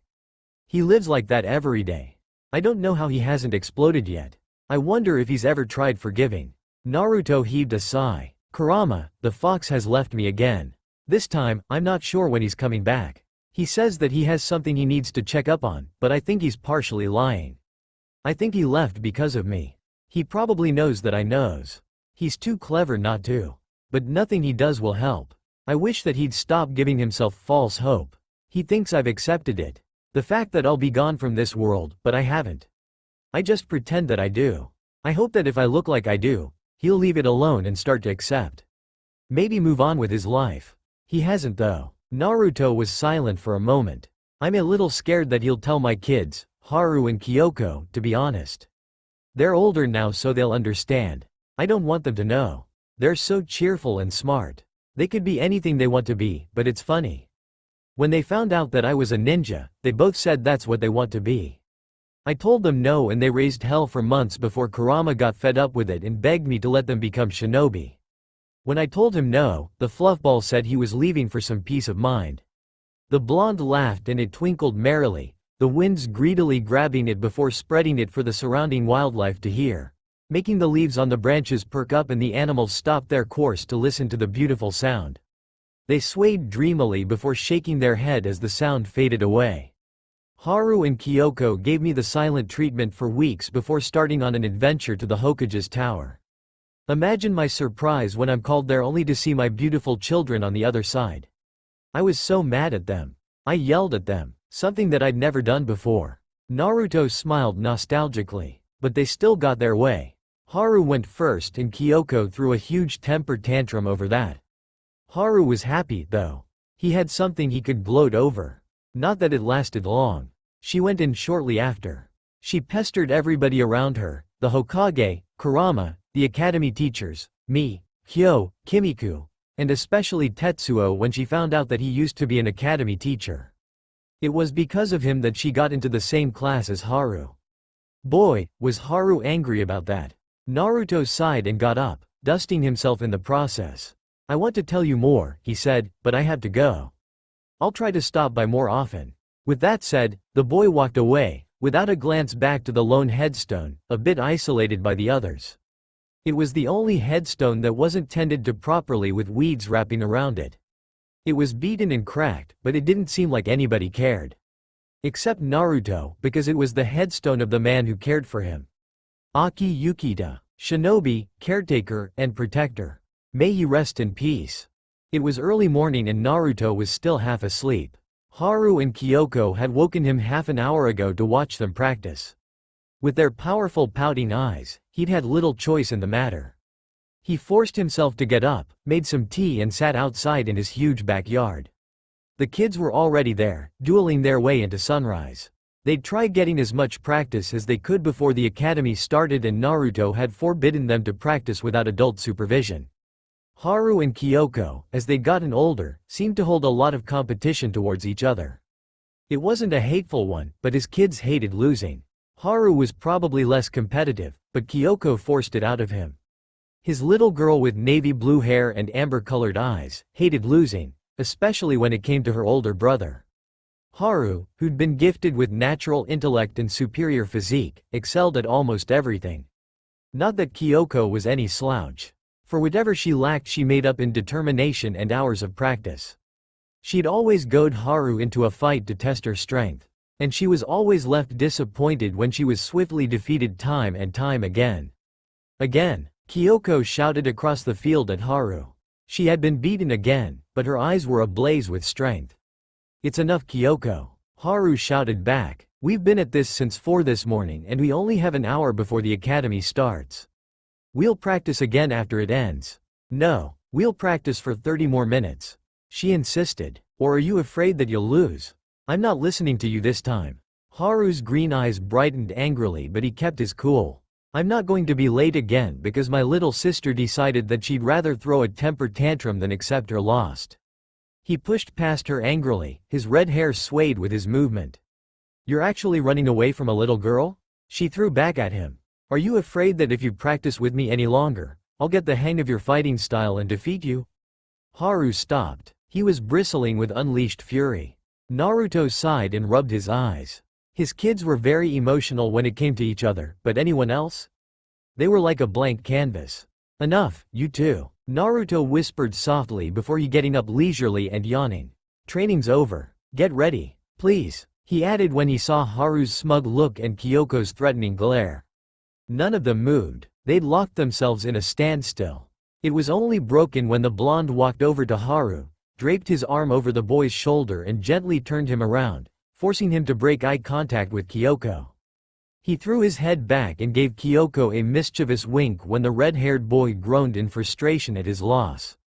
30 minutes later, both kids had showered and changed and both were racing down the stairs. Kyoko arrived first after she'd shoved her brother aside.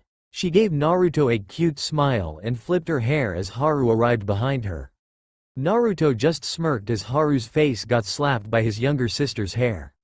Before she could walk away, Haru grabbed one of her pigtails and tugged it back. Naruto hid his smile as they walked out of the door. Despite the way they acted towards each other, Naruto knew that they were fiercely protective of the other. They didn't need words or actions to prove it. Just simple glances were enough. With the two gone, the blonde gave the house a disdainful glance and frowned. While the house wasn't dirty, per se, it certainly needed tidying up. He'd only been home long enough to drop off meals or prepare them. Do a few laundries for the kids, water his plants. He'd never actually cleaned the house. Haru and Kyoko weren't messy kids, but they didn't care for the small things they dropped around the house or the occasional clusters of dirty clothes or the dust that was piling up on the shelves. Nor did they seem to care that the floor was in need of mopping. It was all right to them as long as it appeared clean. With a resigned sigh, Naruto started cleaning. He didn't bother to use his shadow clones. It was one of the rare moments where he was alone with no one to hassle him and he intended to take full advantage of it. He only had a little more than an hour before he'd have to attend his team meeting. The blonde boy had a small inkling as to why they called, but he didn't acknowledge it in fear that it was actually true. No, he wasn't afraid. He just didn't want to think about it. It made the already crushing burden even heavier. No matter what, the Hokage had ordered for him to pass the Chunin exams, and for a first-timer, Naruto was going in blind. He was like a puppet in a sick game to amuse those that stood above him. It made his stomach queasy just thinking about it. With cleaning done, the bright-haired boy wandered the streets, looking for his teammates. He found both of them in Ichiraku's sitting together with expressions less than welcome. Sasuke always looked like that, and Sakura was probably warning away any future fangirls of the Raven beside her. Naruto wondered absent-mindedly when the Pinkette's obsession with the Uchiha would fade. It had to fade sometime, right? When the two saw him, their expression changed. Sasuke's features softened a little while Sakura switched to a glare. A week ago, when he had disappeared, they weren't happy with him. Sakura had insulted him to cover her nervousness and worry while Sasuke toned down his anger a notch. He probably riled both of them up. One part of him felt guilty while the other part felt satisfaction. Guilty that he had scared them, and satisfaction that they'd been faced with the reality that you only have one chance with someone before they disappeared. "Hey!" he shouted with fake exuberance. He was met with cool glares from both of them. He ignored it and went to sit on an empty seat next to Sakura. "You're late, Baka," she snapped angrily. "Why can't you ever get here early? You'd think you'd be the first here, considering there's no one waiting for you at home." The blonde boy blinked and there was an awkward silence. Naruto couldn't say he was hurt. He was used to these types of things, but he was a little stunned. "Sorry," the blonde mumbled, a little unsure how to placate her. "No fighting, children." 3 heads snapped to the humble entrance of Ichiraku's. The flap was pulled back to reveal a tall man with only one visible eye and a black face mask. "Come to Training Ground 7.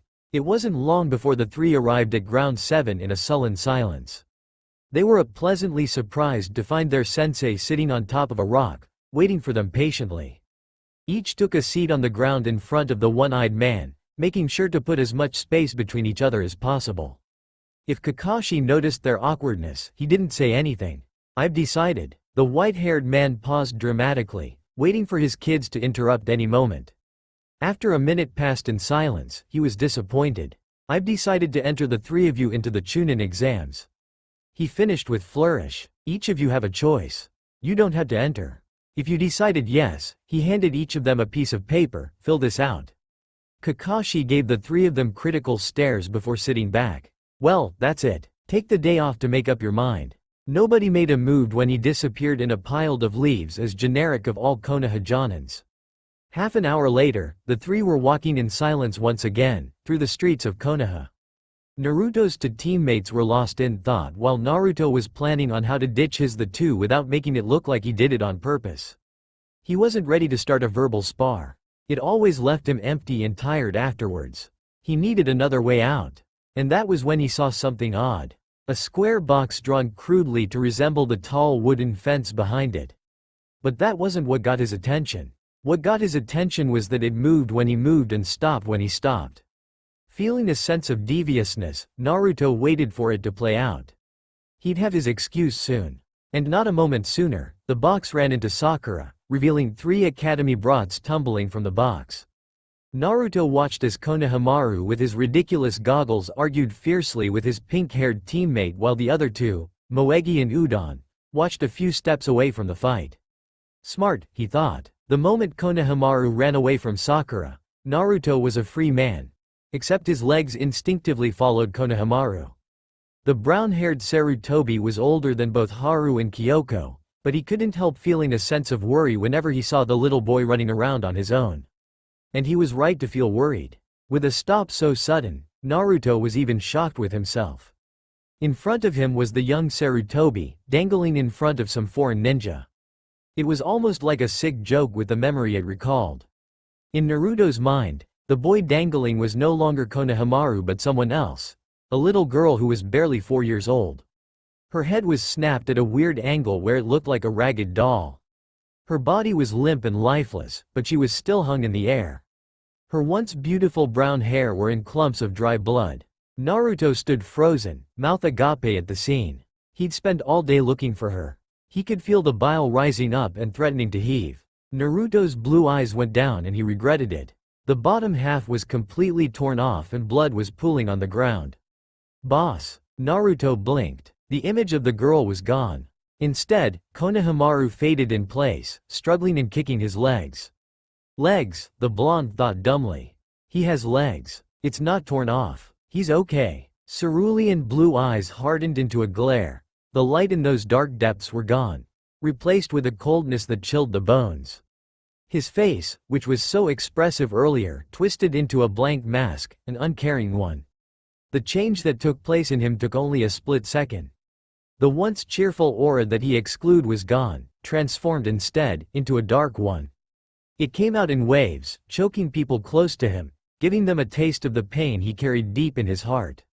It clawed at them, tearing their sanities apart, driving them closer and closer to Naruto's pain. But as fast as it came, it ended. When people became again, it was like Naruto hadn't even moved. Except he did because Konohamaru was wrapped safely in his arms in a manner so protective, it looked like a feral monster protecting its young. And then people moved on like nothing happened. The warm light was back, soothing anyone that was close and taking away any darkness that was left. It was like a mother to her child, giving comfort and helping to forget the nightmares that took place just seconds ago. Soon, it was dulled and the fear and pain they felt just moments ago was forgotten and their sanities which had temporarily crumbled was pieced back together. However, the pain the blonde felt at that moment was intense. His head was swimming and his air was all choked up. His body burned, inside and out. The blood that was flowing through his veins didn't feel like blood. It felt like hot lava and it burned. He knew that any moment now, he'd cough up blood from his mouth, and have it drip from his eyes and ears and nose. He had to make it quick and leave. And when Sasuke intervened, the blonde was grateful. And through the pain, Naruto was aware of a newcomer. A red-haired one with murderous eyes and a lonely aura that spoke of pain and desperation. The blonde knew immediately, as did the redhead, what their stations in life were. They were Jinchurikis, but Naruto knew that even though the boy in front of him contained a demon, the boy wasn't the same. The both contained the same thing, hated for the same reason, but they weren't the same. Gaara, he remembered faintly when he was far away from any form of human life, in the cabin hidden in the woods.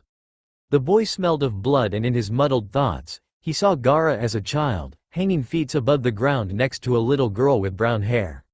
The girl had no legs, they were torn off, but Gaara was perfectly intact. Their heads were bent at an odd angle and they were smiling a bloody smile, but they were both dead. There were no lights in their eyes. They were mocking him. Soon, the days had passed in a blur. Before he knew it, the Chunin exams were only a few hours away. The blonde wasn't as eager to participate as he had led people to believe. There were so many things that could go wrong, and he had a lot that he didn't want to leave behind. He wasn't so naive to believe that determination would cut a straight path for you. "Daddy, our genin exams are today." Naruto pulled back from his reverie and gave Kyoko his full attention. "Are you coming?" Naruto frowned. The day coincided with his own Chunin exams. Did the Hokage do that on purpose? Yeah, the blonde decided that even if he had to substitute a shadow clone in with his teammates, he was going to make his children's most important day. Good. Haru nodded, as he walked into the room shirtless.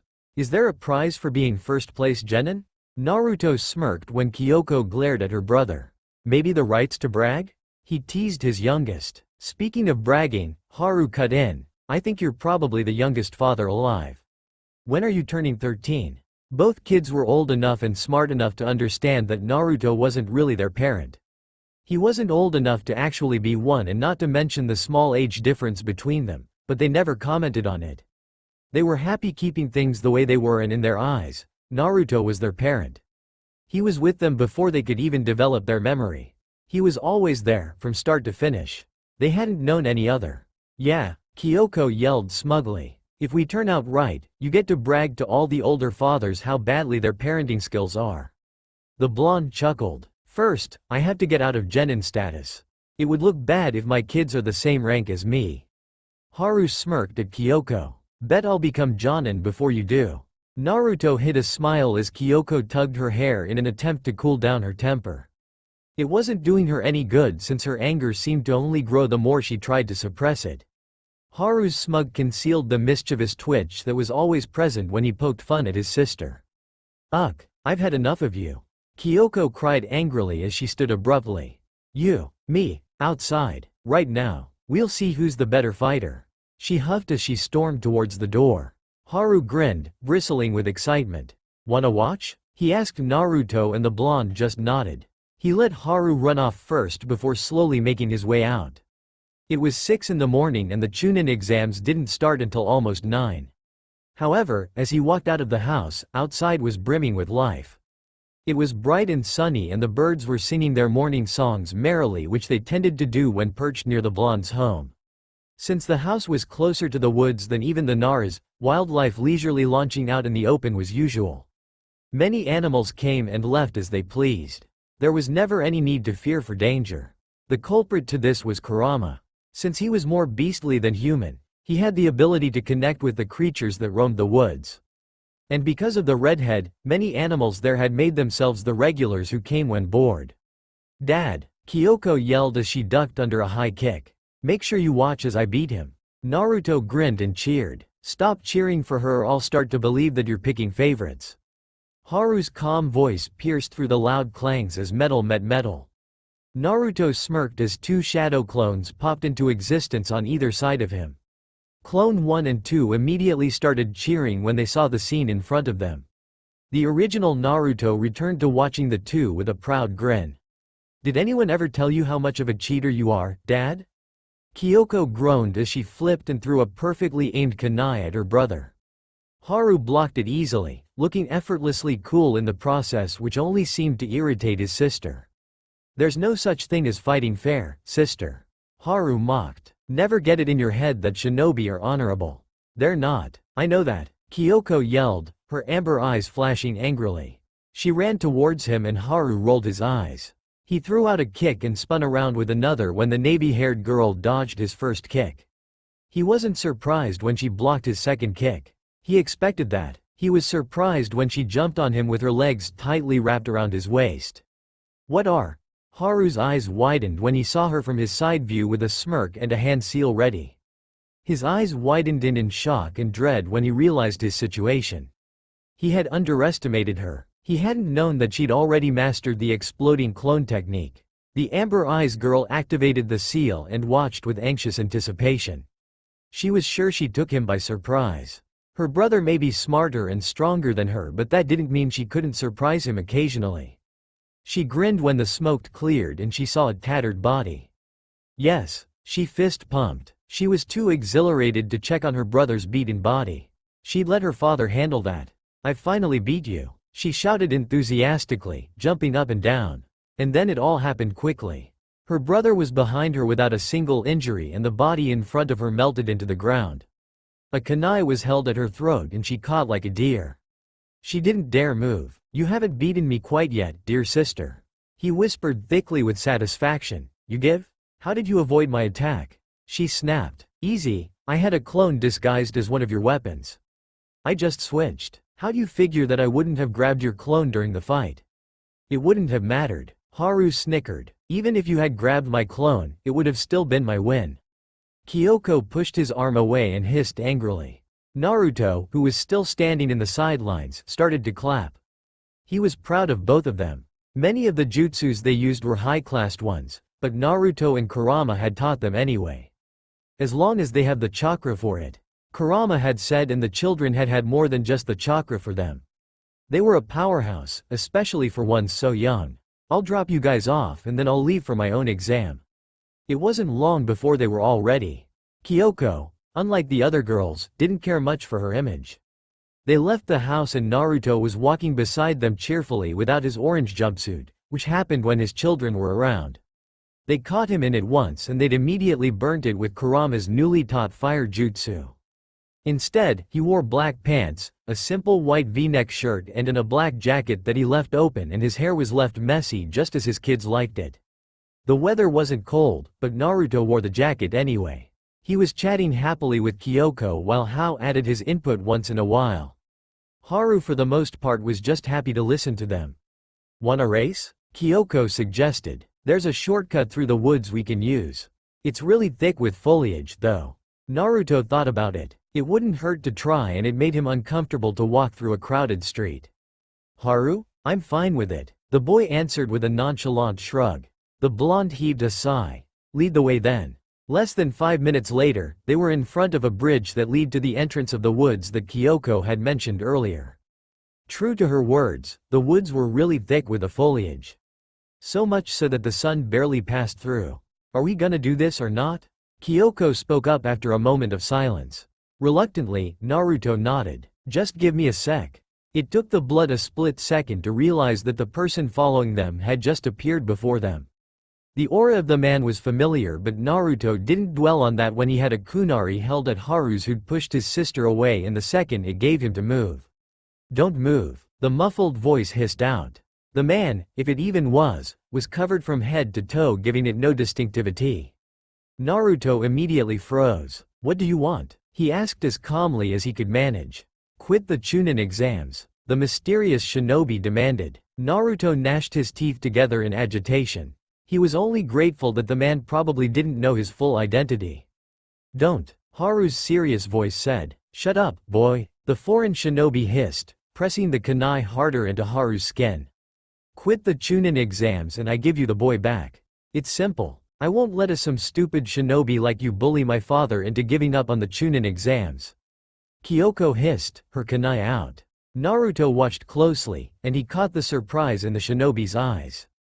It was so familiar, but the blonde couldn't pinpoint it. Nonetheless, he took advantage of the ninja's momentary distraction to throw a shuriken at him. The man dodged, dragging Haru with him. Despite the calm expression on Naruto's face, he was beside himself with worry and anxiety.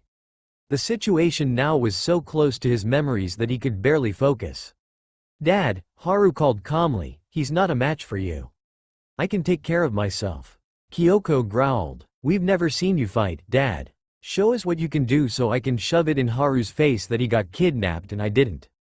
"I saved you, you dolt," Haru shouted at her. Naruto took in a deep breath. He was reassured now. Kyoko and Haru had managed to calm him. He quickly gave his surroundings a quick assessment while spreading his aura. Haru, he knew, was perfectly fine. He could take care of himself, but he wasn't, which meant that there was something Haru, who was in close proximity to the man, knew that Kyoko and himself did not. And Haru was acting really calm, almost too calm. Naruto mentally nodded. He relaxed, and when the man also relaxed, he leapt into action. No, he disappeared into action, because when the man blinked, the blonde boy was gone and instead reappeared at his side.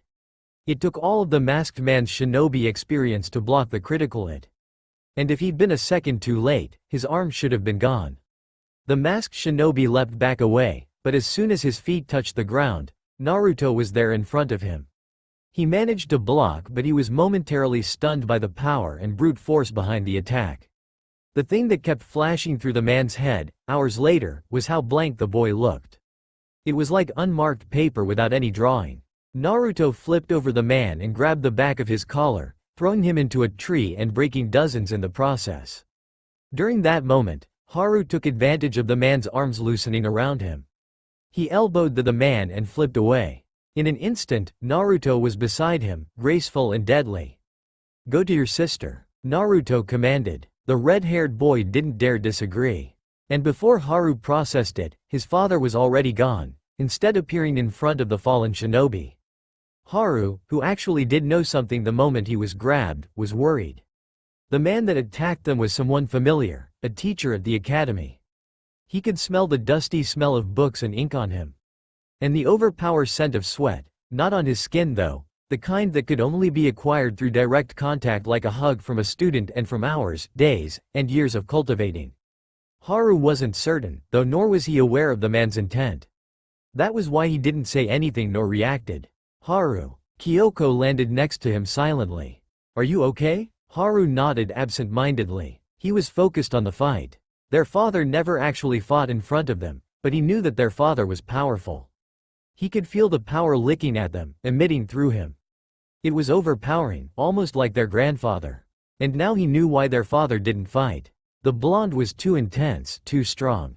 If a casual flick of his finger could be so destructive, what could a punch do? Haru shivered. Kyoko left her brother to his obsessive thinking. Her brother thought a lot, and that's where they differed. She didn't like to think.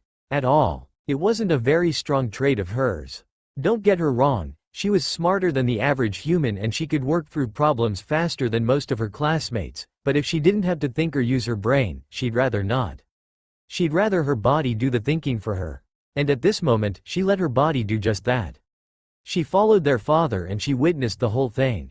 Their father's worry, and his fear, and his strength. She'd never known anyone to be that powerful or that fast.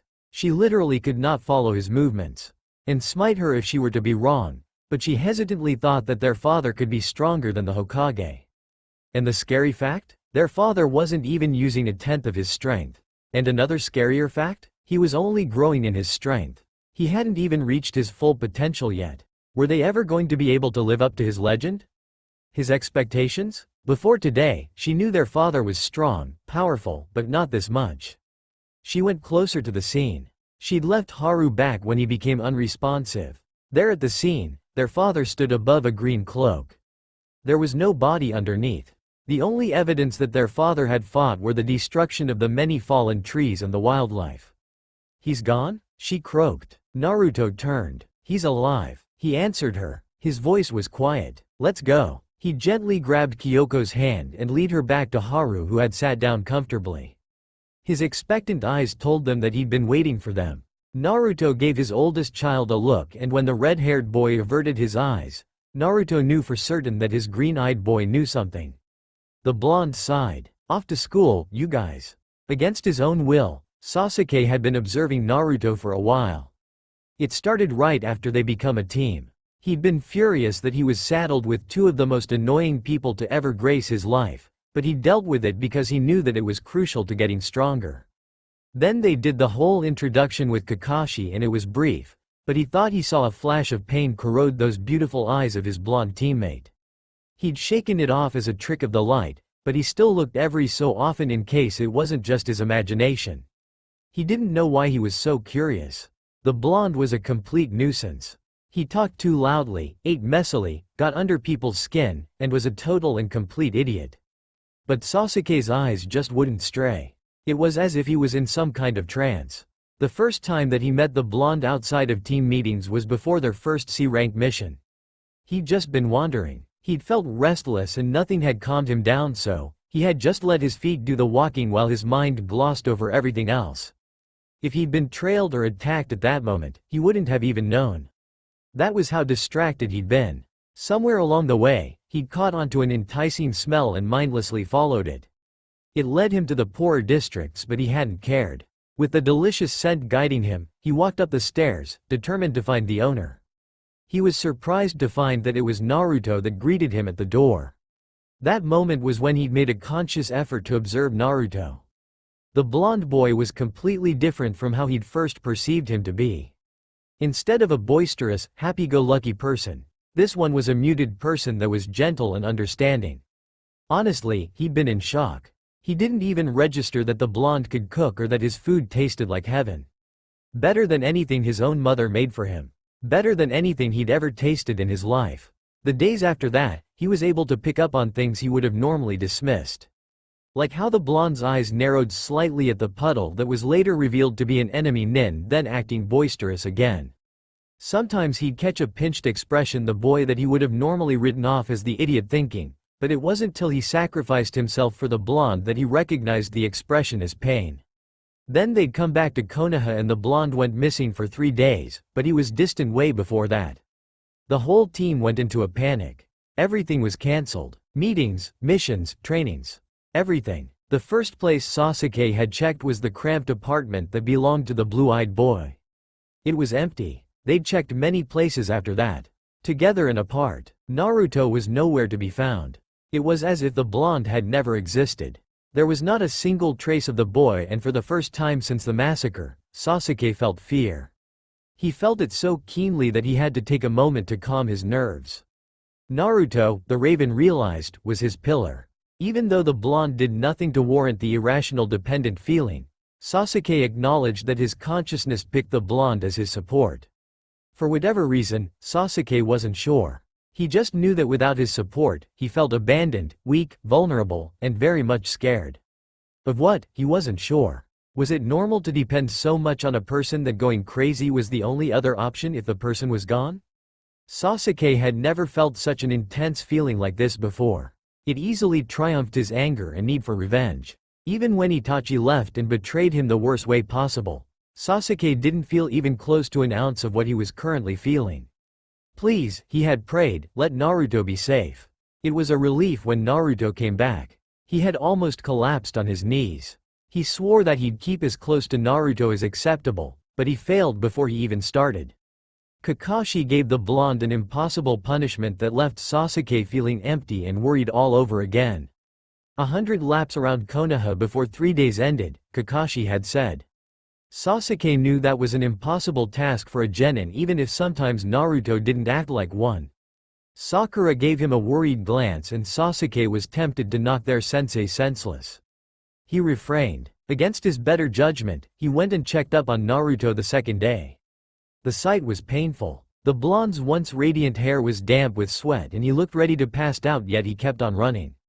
His bright eyes were dull and his expression was pinched.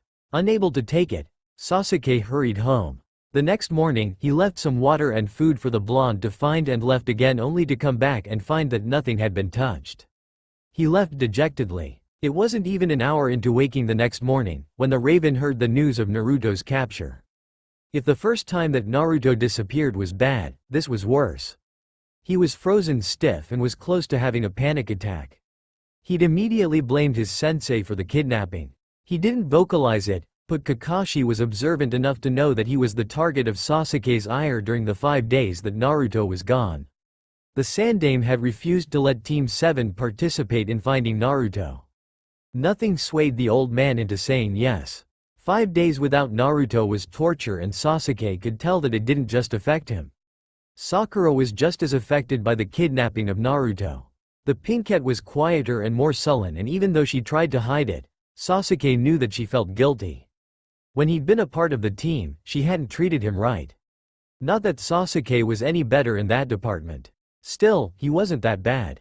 When Naruto escaped and came back to Konoha, Sasuke picked up on the changes immediately. Naruto had changed. The light had dimmed and the blonde looked like he had the weight of the world on his shoulders. He was also much more serious, something that Sasuke thought he'd only see when they were together in private. Call him selfish, but he felt jealous that the whole world was privy to what he thought was only shown to him. He caught the eye of the Hokage, who was staring straight at him, and he saw pity in those aged eyes. The old man shifted his eyes to Naruto, and Sasuke's own eyes widened at the Hokage's expression. He saw pain and sadness in those brown orbs. The old man looked like someone had ripped his heart and stepped on it without a care. Sasuke followed the Sandame's gaze to the blonde who was recounting the story of his escape with excitement that didn't quite match him. The Raven's heart dropped painfully when he realized what the Hokage meant. Sasuke lowered his eyes before anyone else caught on, before rising it up to meet the Hokages again. The pity was there as the old man realized that Sasuke caught on to what he was trying to express. The emotion reflected on the brown orbs were achingly familiar. If Sasuke had a mirror, he was pretty that his expression looked the exact same as the Hokage. He turned away from the Hokage and looked at Naruto. The blonde was distant, Sasuke could see that now. There weren't ever any real feelings on the whiskered boy's expression. The Raven had thought that Naruto was close to everybody, but he'd been fooled, just like the many others that thought they knew Naruto. He could see it now what he could never see before. The blonde was a presence that no one could ignore. People gravitated to him like moths to a flame. Never once did they realize that the blonde didn't feel the same. He kept a distance with everyone and they were none the wiser. Everyone thought that they had a piece of Naruto's heart. That blonde's heart was big enough to accommodate them. They were wrong. Naruto never once trusted them or put his belief on them. He'd never once considered them as friends or even acquaintances. Never once did he rely on them. Oddly enough, it hurt Sasuke more than anything ever had to come to the realization that Naruto never even saw him as a rival, much less a comrade. He'd been so dependent on Naruto that he believed he'd go crazy if the blonde were to disappear from his life, yet if Sasuke disappeared, it would make no difference to Naruto. Naruto had not expected a written exam, nor did he expect for so many competitors to pass the exam. It was fairly easy to see through the actual test. However, the blonde did admit that he stumbled upon the answer quite coincidentally. He'd been thinking why a written exam would ever be needed out of a shinobi when he realized the irony of a shinobi given a test that stopped them from cheating when he remembered thinking how weird the proctor had phrased his wordings. Ibiki had said that anyone caught cheating would immediately be called out, which wasn't all that suspicious. Many instructors usually say that before an exam, but the Chunin exam was all about taking risks. Many people came with the knowledge that death was a very possible outcome, and for people that thought that way, would they shirk at a little cheating? Probably not. Naruto sighed, getting a headache all of a sudden. They were shinobi and they weren't honorable fellows. There was always a shadow to their light. Asking them not to cheat was like asking a fish to live on land. It was incomprehensible. More than that, it was impossible. The blonde already knew what he needed to do, but he was uncertain. He knew how to correctly answer most of the questions. However, it was also crucial that he look like an idiot, but would being an idiot allow for his team to pass? He wasn't certain at the many possibilities that awaited him, and as much as he wished he was privy to such information, he was not. It was well known around Konoha that he wasn't the sharpest tool in the shed, which meant that if he correctly answered questions that he wasn't supposed to be able to figure out, that would raise a few unwanted questions. Trying to buy time, the blonde boy looked at his test questions. They were certainly hard enough that even a small portion of the current Junin force may not be able to solve, but he was certain he could answer a few of them correctly, if not more. He was taught many things when he'd stayed with Aki, and from then on, he only furthered his own education. Scratching his head, he pulled at the soft strands angrily. Time was running out and he needed to make his decision soon. No one else would be looking at his paper except the proctor, but he didn't trust the proctor, nor did he trust the white-haired genin that smelled of a diseased snake that called himself Kabuto. Yet, the possibility of failing wasn't all that appealing. He had a lot riding on a single exam. Naruto-kun, a soft voice whispered from his right. The blonde turned. You can copy mine. The girl, Hinata, the blonde could faintly recall, was a shy and soft-spoken girl. He was surprised that she was willing to help him despite the fact that they were in different teams. Admittedly, it wasn't the question on the papers he was having trouble with. Thank you, he said, flashing her a smile, but I'm all right. Turning back to his papers, the blonde took a deep breath. The written portion was 2 hours of their time, in which case, Haru and Kyoko would have already graduated. Naruto smirked. It wouldn't hurt to use his clone as a substitute, would it? The blonde rushed towards the academy and fumbled with the blood-red obi he had around his waist. He had chosen a red yukata embroidered with a sakura tree from the bottom and its petals flying up to his chest. His hair was down, creating a messy look that drew more attention than Naruto had wanted. His cerulean blue eyes popped out even more with his choice of clothing, giving him an unintended smoldering look. The blonde wasn't going to wear something so casual as a yukata, but at the moment, it was the easiest thing to put on. He had wanted to go with something more formal to show Haru and Kyoko how big the moment was for him, but he didn't have the time to put it on. He had to switch back with his clone in less than an hour. With a roll of his ocean-like eyes, he finally managed to get the obi tied correctly.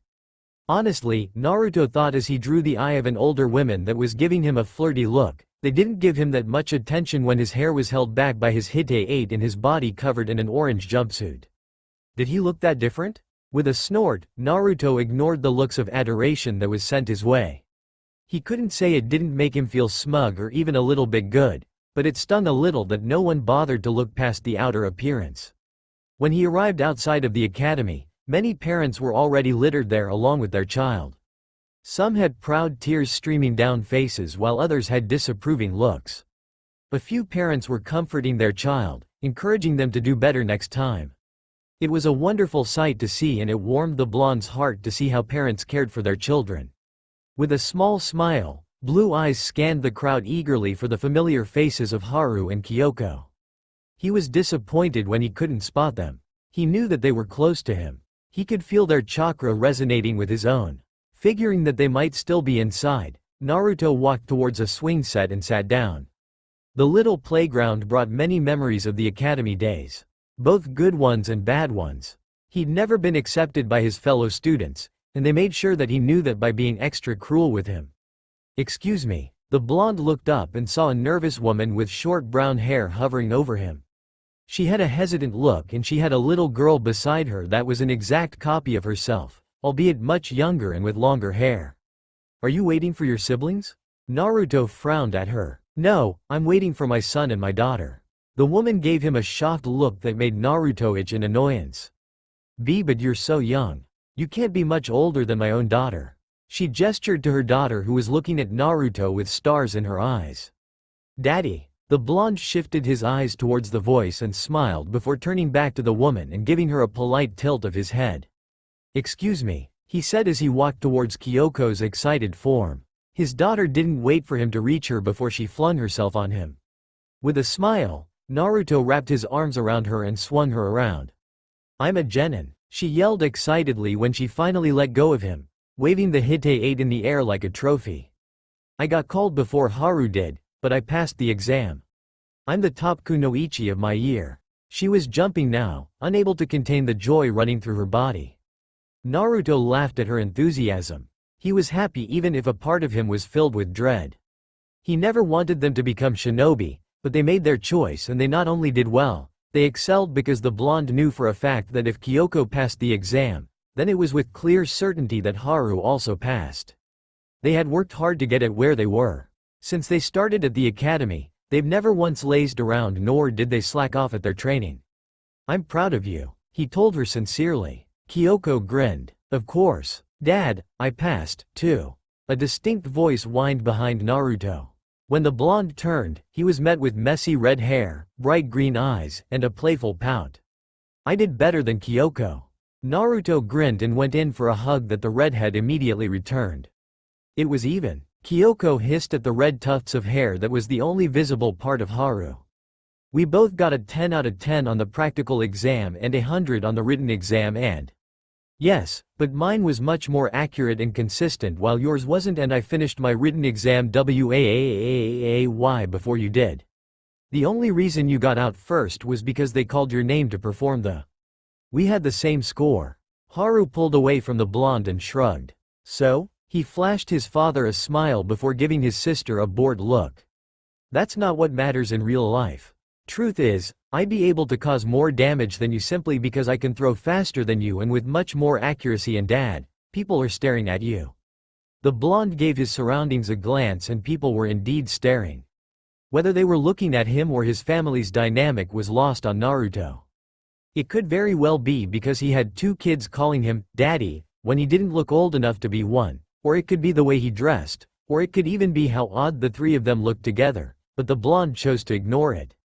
He had better things to do than analyze the mortified look on people's faces.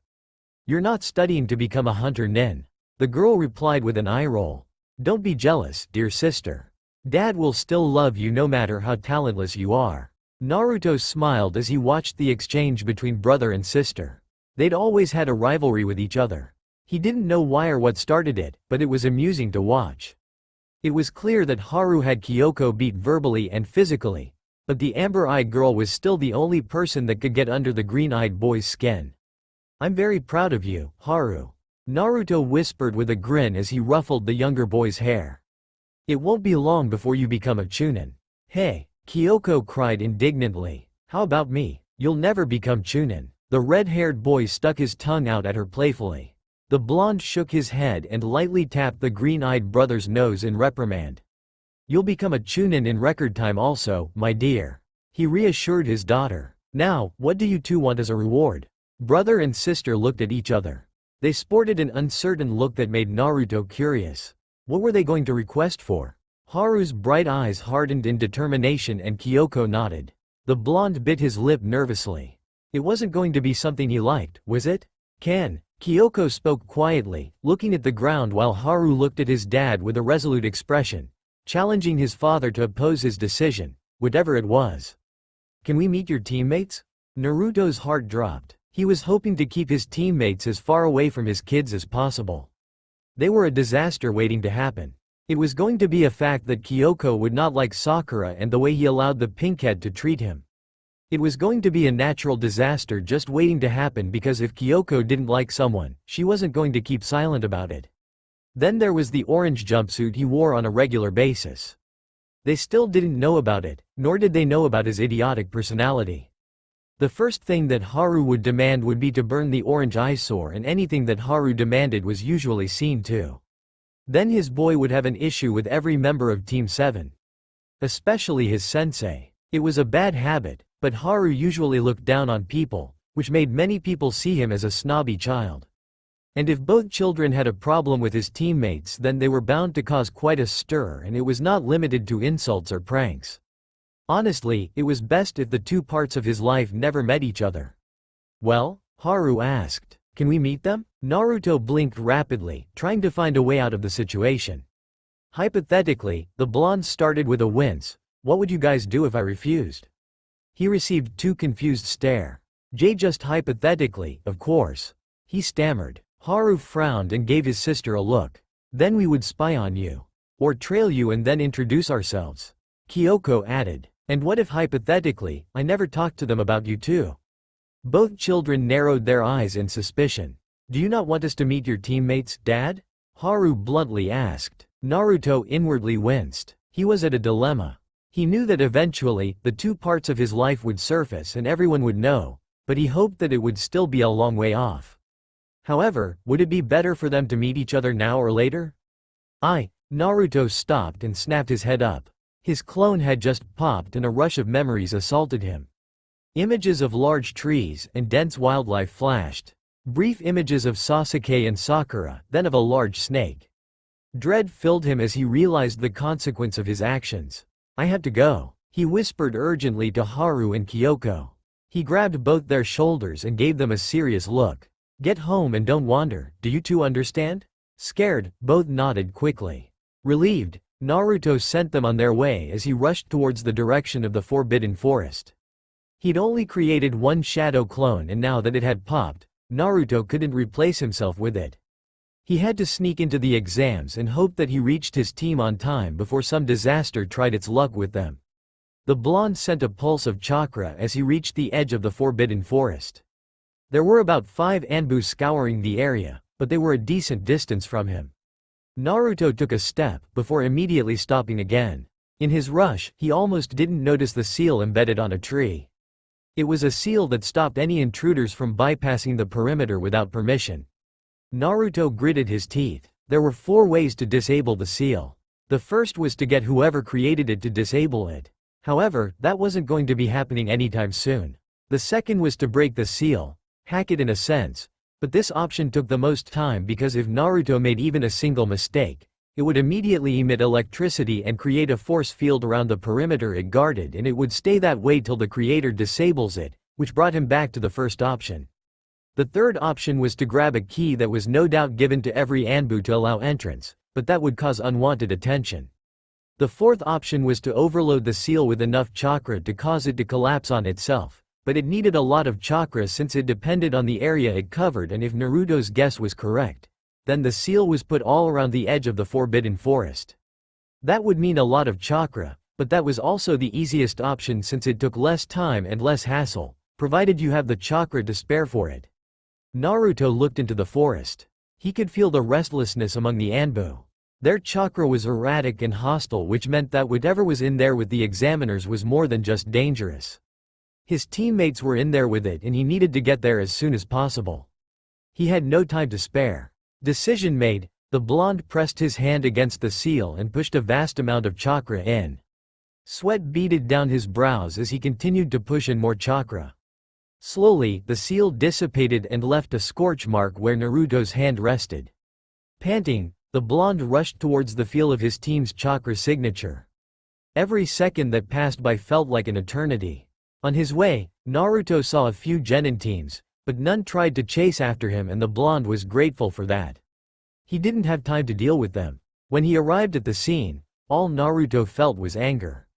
Sakura was on a branch further behind Sasuke, frozen in fear at the malicious aura that permeated through the air. Sasuke was knelt on a branch, in the same condition as Sakura, but the only difference was that he was trying to break free of the heavy chakra pressed on him. Standing in front of the last Uchiha was a pale woman with long hair that smelled of sickness and death. Her snake-like eyes were full of amusement and desire. Desire of what? Naruto wondered as he landed next to Sasuke. In a single action, he grabbed a kunai from Sasuke and leapt towards the enemy nin. He faintly registered the surprise on the woman's face, but he ignored it. The blonde missed his target as she flipped back and instead, stabbed the ground in a kneeling position. Naruto took a deep breath and slowly rose up. He flooded the immediate area with his chakra, awakening Sasuke and Sakura from their frozen state. "Who are you?" the blonde hissed angrily towards the enemy nin. His hair was standing on end, warning him that the shinobi standing in front of him was dangerous. "Kukuku," the nin smirked. "What do we have here? A comrade?" Naruto narrowed his eyes and without giving a glance back, he asked, "Sasuke, who is the nin?" Breathing heavily, Sasuke pushed himself up and studied the newcomer in front of him intently. The blonde boy in a red yukata looked familiar, sounded familiar too. How did he know who Sasuke was? If only he got a glimpse of his face, then maybe all the pieces would fall in place. "She calls herself Orochimaru," he finally answered. "Orochimaru?" The name was thrown out with deliberate anger. "You are one of the Sannin?" Sasuke saw a flicker of surprise register in the enemy nin's eyes before it was covered with the same look of amusement that made Sasuke beyond frustrated, but he didn't dwell on that. If what the newcomer said was correct, then they were fighting one of the legendary Sannin, and Sasuke was more than happy to have help even if it killed his ego a bit.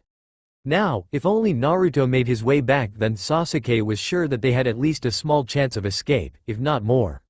He had an ally in the blonde boy. No matter how much it irked him to admit such a thing.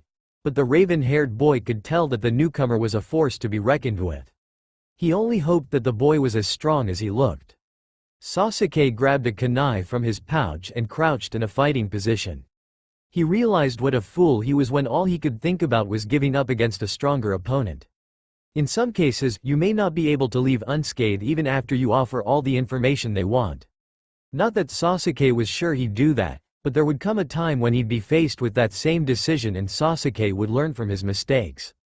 The last Uchiha observed as Orochimaru egged the newcomer on, only for it to fall onto deaf ears. Before the snake-looking nin could utter another taunt, in flurry of red flashes, the blonde boy attacked from all sides. The speed and precision of the attacks left the raven-haired boy in awe. Even with his Sharingan out, he still couldn't see the movements. He could tell that Orochimaru was starting to feel flustered, if the deep cut on the Sannin's face was anything to go by. Too quick for the eye to catch, Orochimaru was flying into trees with pain overtaking the Sannin's feminine features. Slumped, the snake-like nin was helpless to block the kunai that flew straight towards her eyes. Then suddenly, the newcomer was beside Sasuke, stealing another kunai and crouched defensively. Sasuke turned, ready to berate the boy for not coming prepared to a battlefield when his words got caught up in his throat and his eyes wide in astonishment. Naruto? He whispered incredulity. He was met with bright blue eyes that couldn't be compared with any earthly treasures. The blonde tresses that was always held back by a hite-8 was let down, and the never-ending orange jumpsuit that accompanied the blonde wherever he went was gone, and instead, a blood-red yukata filled with the petals of sakura blossoms took its place among the beautiful, red canvas, making his blue eyes pop out even more in its brilliant shade of blue. Naruto was really good looking. Why wasn't the blonde in his orange jumpsuit garb? When did he have the time to change? Then all of a sudden, Sasuke was hit with the realization that this was a part of Naruto that he wasn't privy to. Yet, the idea behind the reason of Naruto's horrible fashion sense and his fashion sense now just didn't quite connect. Why did the blonde dress with such offensive colors that demeaned him rather than flatter him? Then offhandedly, where were Naruto's weapons? What the hell happened when the blonde got separated from them? And when did the blonde get so strong? Was he always this strong, or did something else happen in the past few months that they've been a team? Who was Naruto? Sasuke, the boy that looked like Naruto, spoke, because the Raven still couldn't quite believe that that was Naruto yet. Grab Sakura and run. Don't look back no matter what. The Raven stared, too flabbergasted to comprehend what the blonde was ordering him to do. Go, Sasuke. Instinctively, the Raven obeyed. He grabbed a frozen Sakura and headed opposite of Orochimaru. We have to get help, Sasuke thought as he jumped from branch to branch. Sasuke-kun isn't going anywhere. A slippery voice chuckled darkly as the last Uchiha disappeared from view. He and I are the same. We both strive for power, and that goal cannot be accomplished in a village that hides its darkest under the cover of the light. Orochimaru hissed. The nin was shedding now, looking more male-like with yellow snake-like eyes, long black hair that went straight down, and a creepy smile. The blonde didn't deign the man with a response. Instead, he went for the snake-like man's throat. Orochimaru blocked it and they exchanged a few blows where Naruto managed glancing injuries. They weren't serious at first glance, but it was deeper than the eye could see. Naruto had channeled his wind chakra into the kunai, making it sharper and deadlier than the regular ones. You're smart. Orochimaru smiled as he licked blood off his fingers. How about joining me? You are Konoha's Jinchuriki, correct? Naruto frowned. They can't treat you well here. Come with me and you'll never have to suffer again. The man whispered coaxingly like the blonde was a bad child in need of guidance. Naruto narrowed his eyes. He knew better than to believe the words of a traitor, and with first-hand experience, the blonde now knew why so many fell victim to the man's poisonous words. Hands raised, Naruto summoned pure chakra.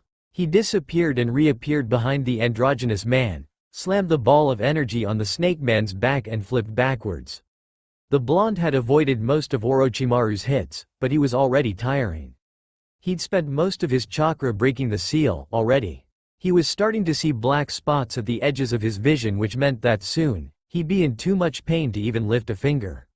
He didn't have much longer. Slamming the pure and condensed chakra into the man would only help him so much.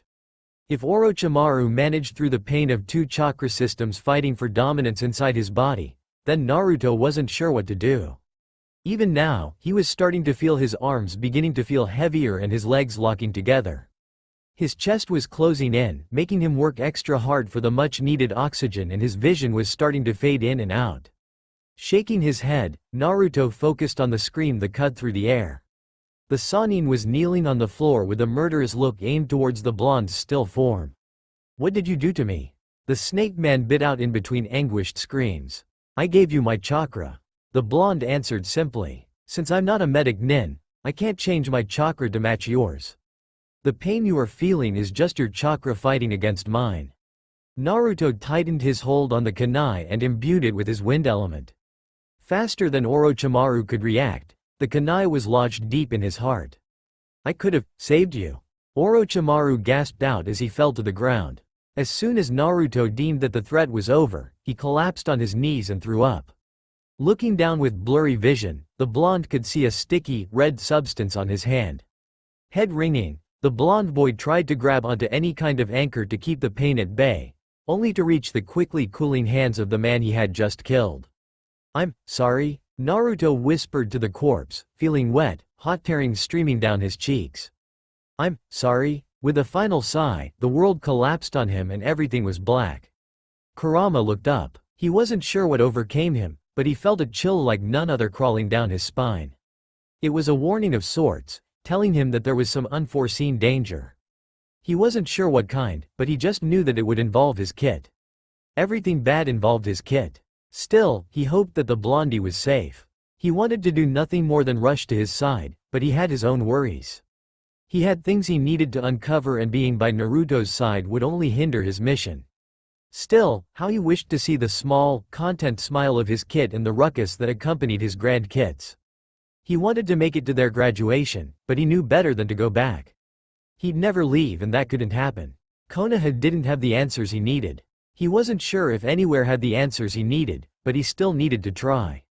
This was the only way to give him the peace he needed, and he owed it to Naruto to at least try. Kurama stood up. He was busy inspecting an Uzumaki tablet when he had felt that uncontrollable chill. The first place he had gone to was Uzushiogakure, the origin of Naruto's ancestors, but all he found were ruins. He remembered the place being of great beauty once, bustling with powerful people that exuded power with every step. The Uzumakis were a powerful bunch that only grew in strength. They never faltered in their convictions. Uzushiogakure, the homeland of the Uzumakis, was once a powerful ninja village full of powerhouses, renowned for their enormous chakras that could rival even a tailed beast. They were a clan of impossibilities. There was not a single thing out of their reach, and many shinobi villages feared them for their power. If they wanted to, they could obtain immortality, yet, not once did an Uzumaki attempt such a thing. It was a curious thing. Still, no matter how powerful they were, it was not enough against a joint invasion. The clan had children, civilian, and elders to protect. It was a shame that the village fell. The secrets that the Uzushiogakure village kept also died with their protectors, and all Kurama had as hints were stone tablets that have withered away with age long ago. The once great library was gone, nowhere to be found, and the fox found it frustrating. When the village was destroyed, no one was sure what happened to the libraries and tombs of knowledge that the Uzushiogakure village was well known for. Records stated that no shinobi had burnt it down, so it should have still existed, except that it was nowhere to be found. Perhaps a seal had destroyed its contents when they were under an attack as the last defense in case shinobi villages used it for their own self-gain, Kurama thought. Yet, the fox found that highly unlikely. The knowledge that was contained in a single scroll was enough to destroy nations, but the shinobi world was still in relative peace. Also, no one except an Uzumaki, or someone ancient like him, could decipher its writings. It was coded specifically so that even if it fell into the wrong hands, information couldn't be gleaned off of it. However, it was also likely that a shinobi village did actually have it, but unable to decipher its contents even till this day. But Uzumakis usually planned for everything. They weren't arrogant people. Actually, they were very humble and down-to-earth like his kid, not that they didn't have a dangerous side.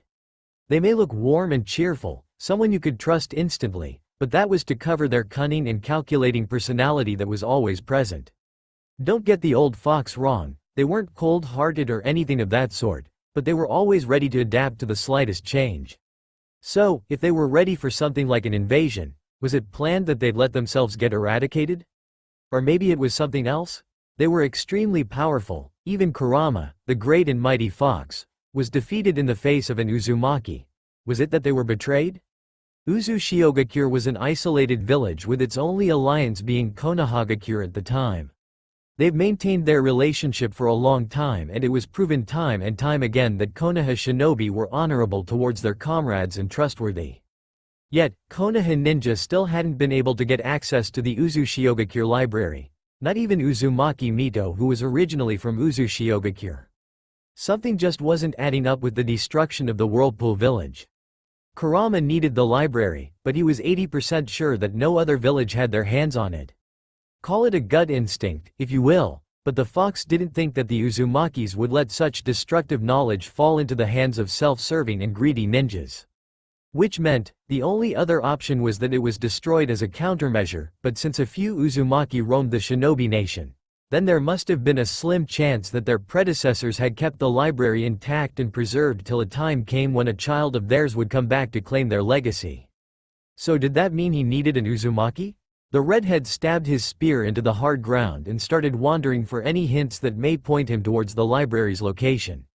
The Uzumakis were renowned for many things: power, beauty, riches, skill, talent, conviction, longevity. But what made the other villages want to attack them?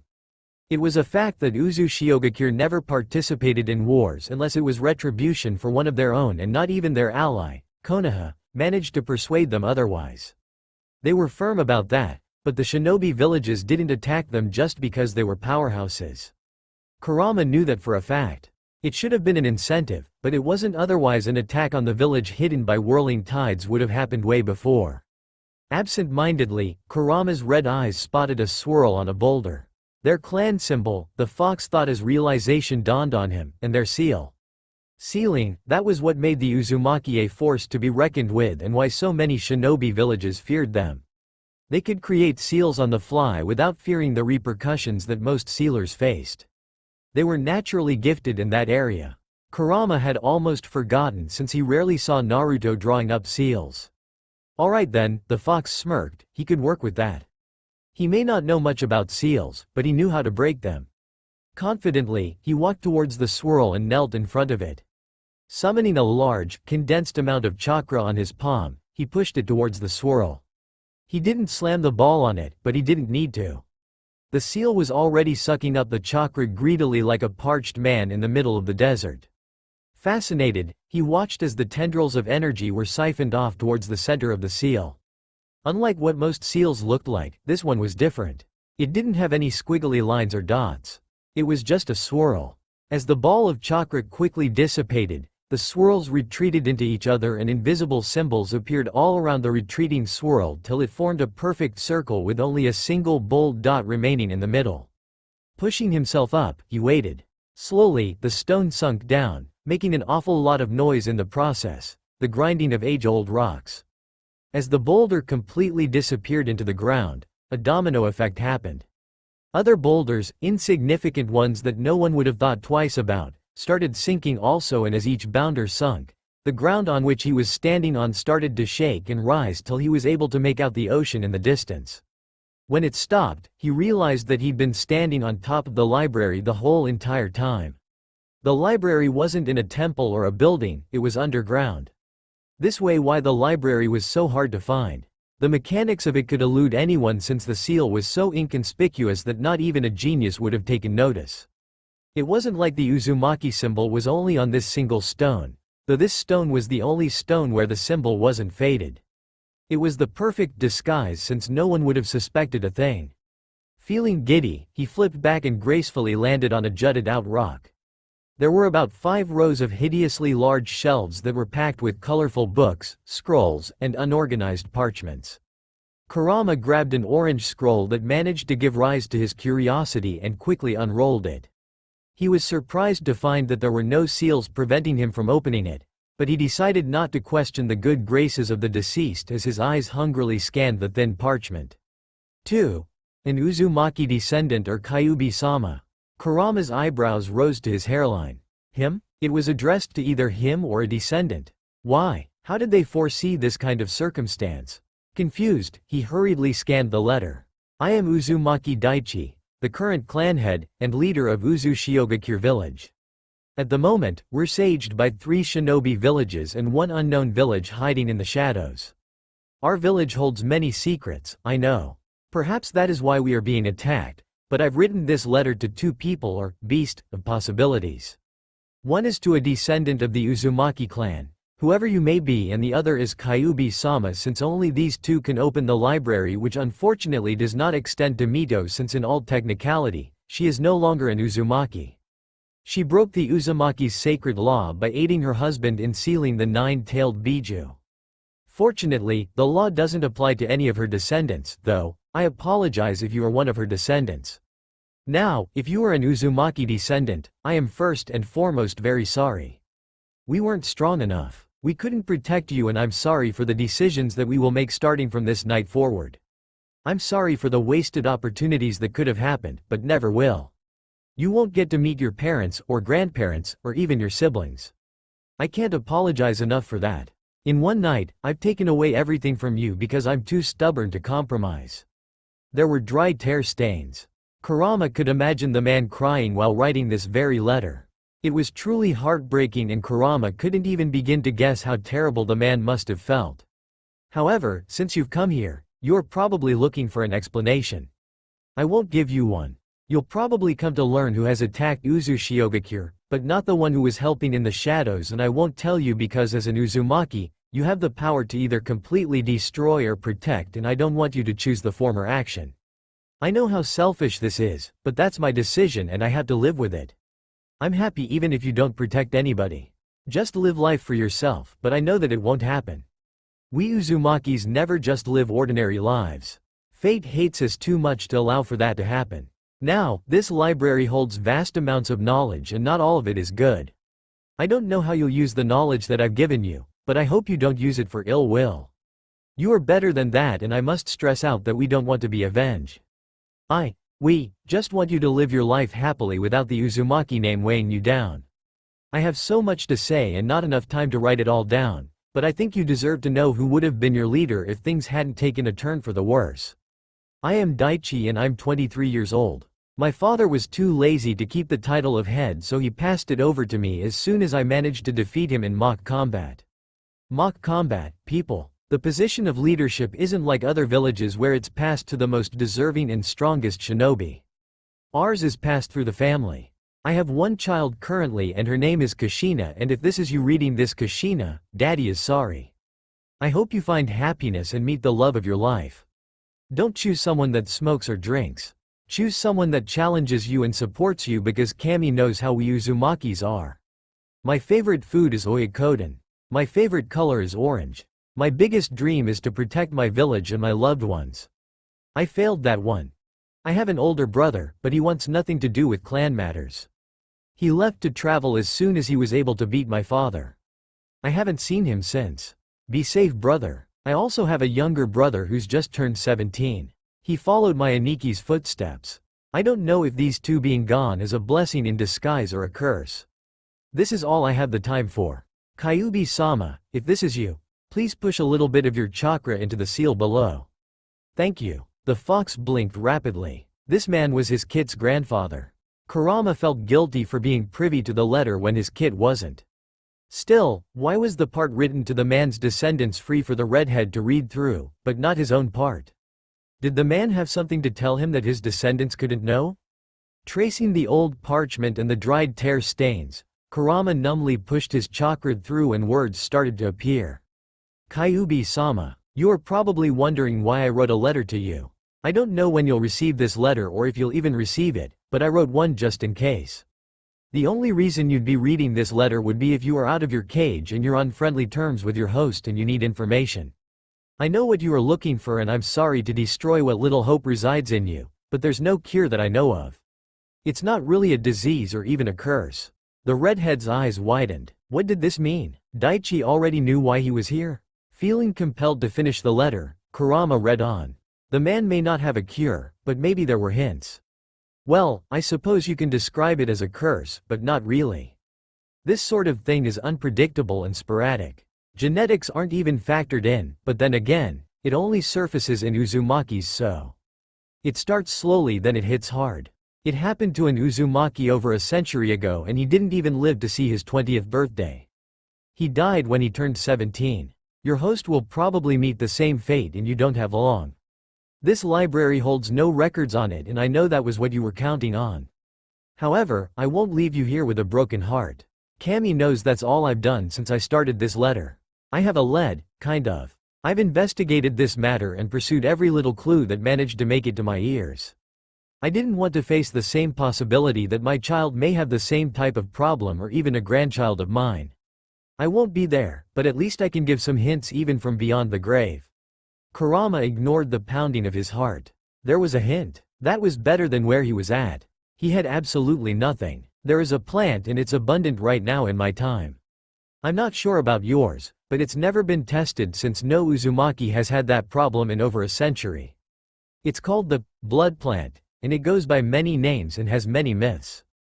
It's a blood-red flower that looks like it's formed completely out of blood, and it's dreadfully beautiful. You can't ever mistake it once you've laid eyes on it.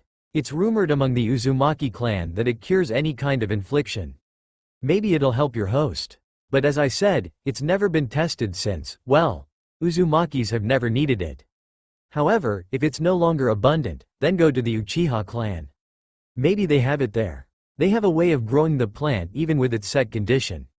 But before you start looking for this plant, I want to warn you. This is just a myth among my clan. And this flower is probably a cursed existence. I've done my research and I've noticed that at times of peace, this flower will not make an appearance. I've scoured through history textbooks and any morsel of information on it no matter how small, and this is my conclusion. This flower only grows during times of war and strife. Blood, death, and negative energy is what feeds it. As soon as that is gone, it'll die. So, if you are living in times of peace, you will have a hard time looking for it, and my advice is to look for a different lead. And Kyuubi-sama, when I say blood, death, and negative energy feeds it, I don't mean a few people's deaths. It must be thousands, maybe more. That's its condition, and this flower may very well be a curse, or it could be the cure you're looking for. It's up to you whether you'll take the risk. I'm not guaranteeing that it'll work, it probably won't. But a plant that requires death to heal, don't you find that repulsive, suspicious, even? Though, I suppose it makes sense. It's a balance. Someone has to die for others to live. Also, while I was writing this letter to you, I can't help but feel immense gratitude.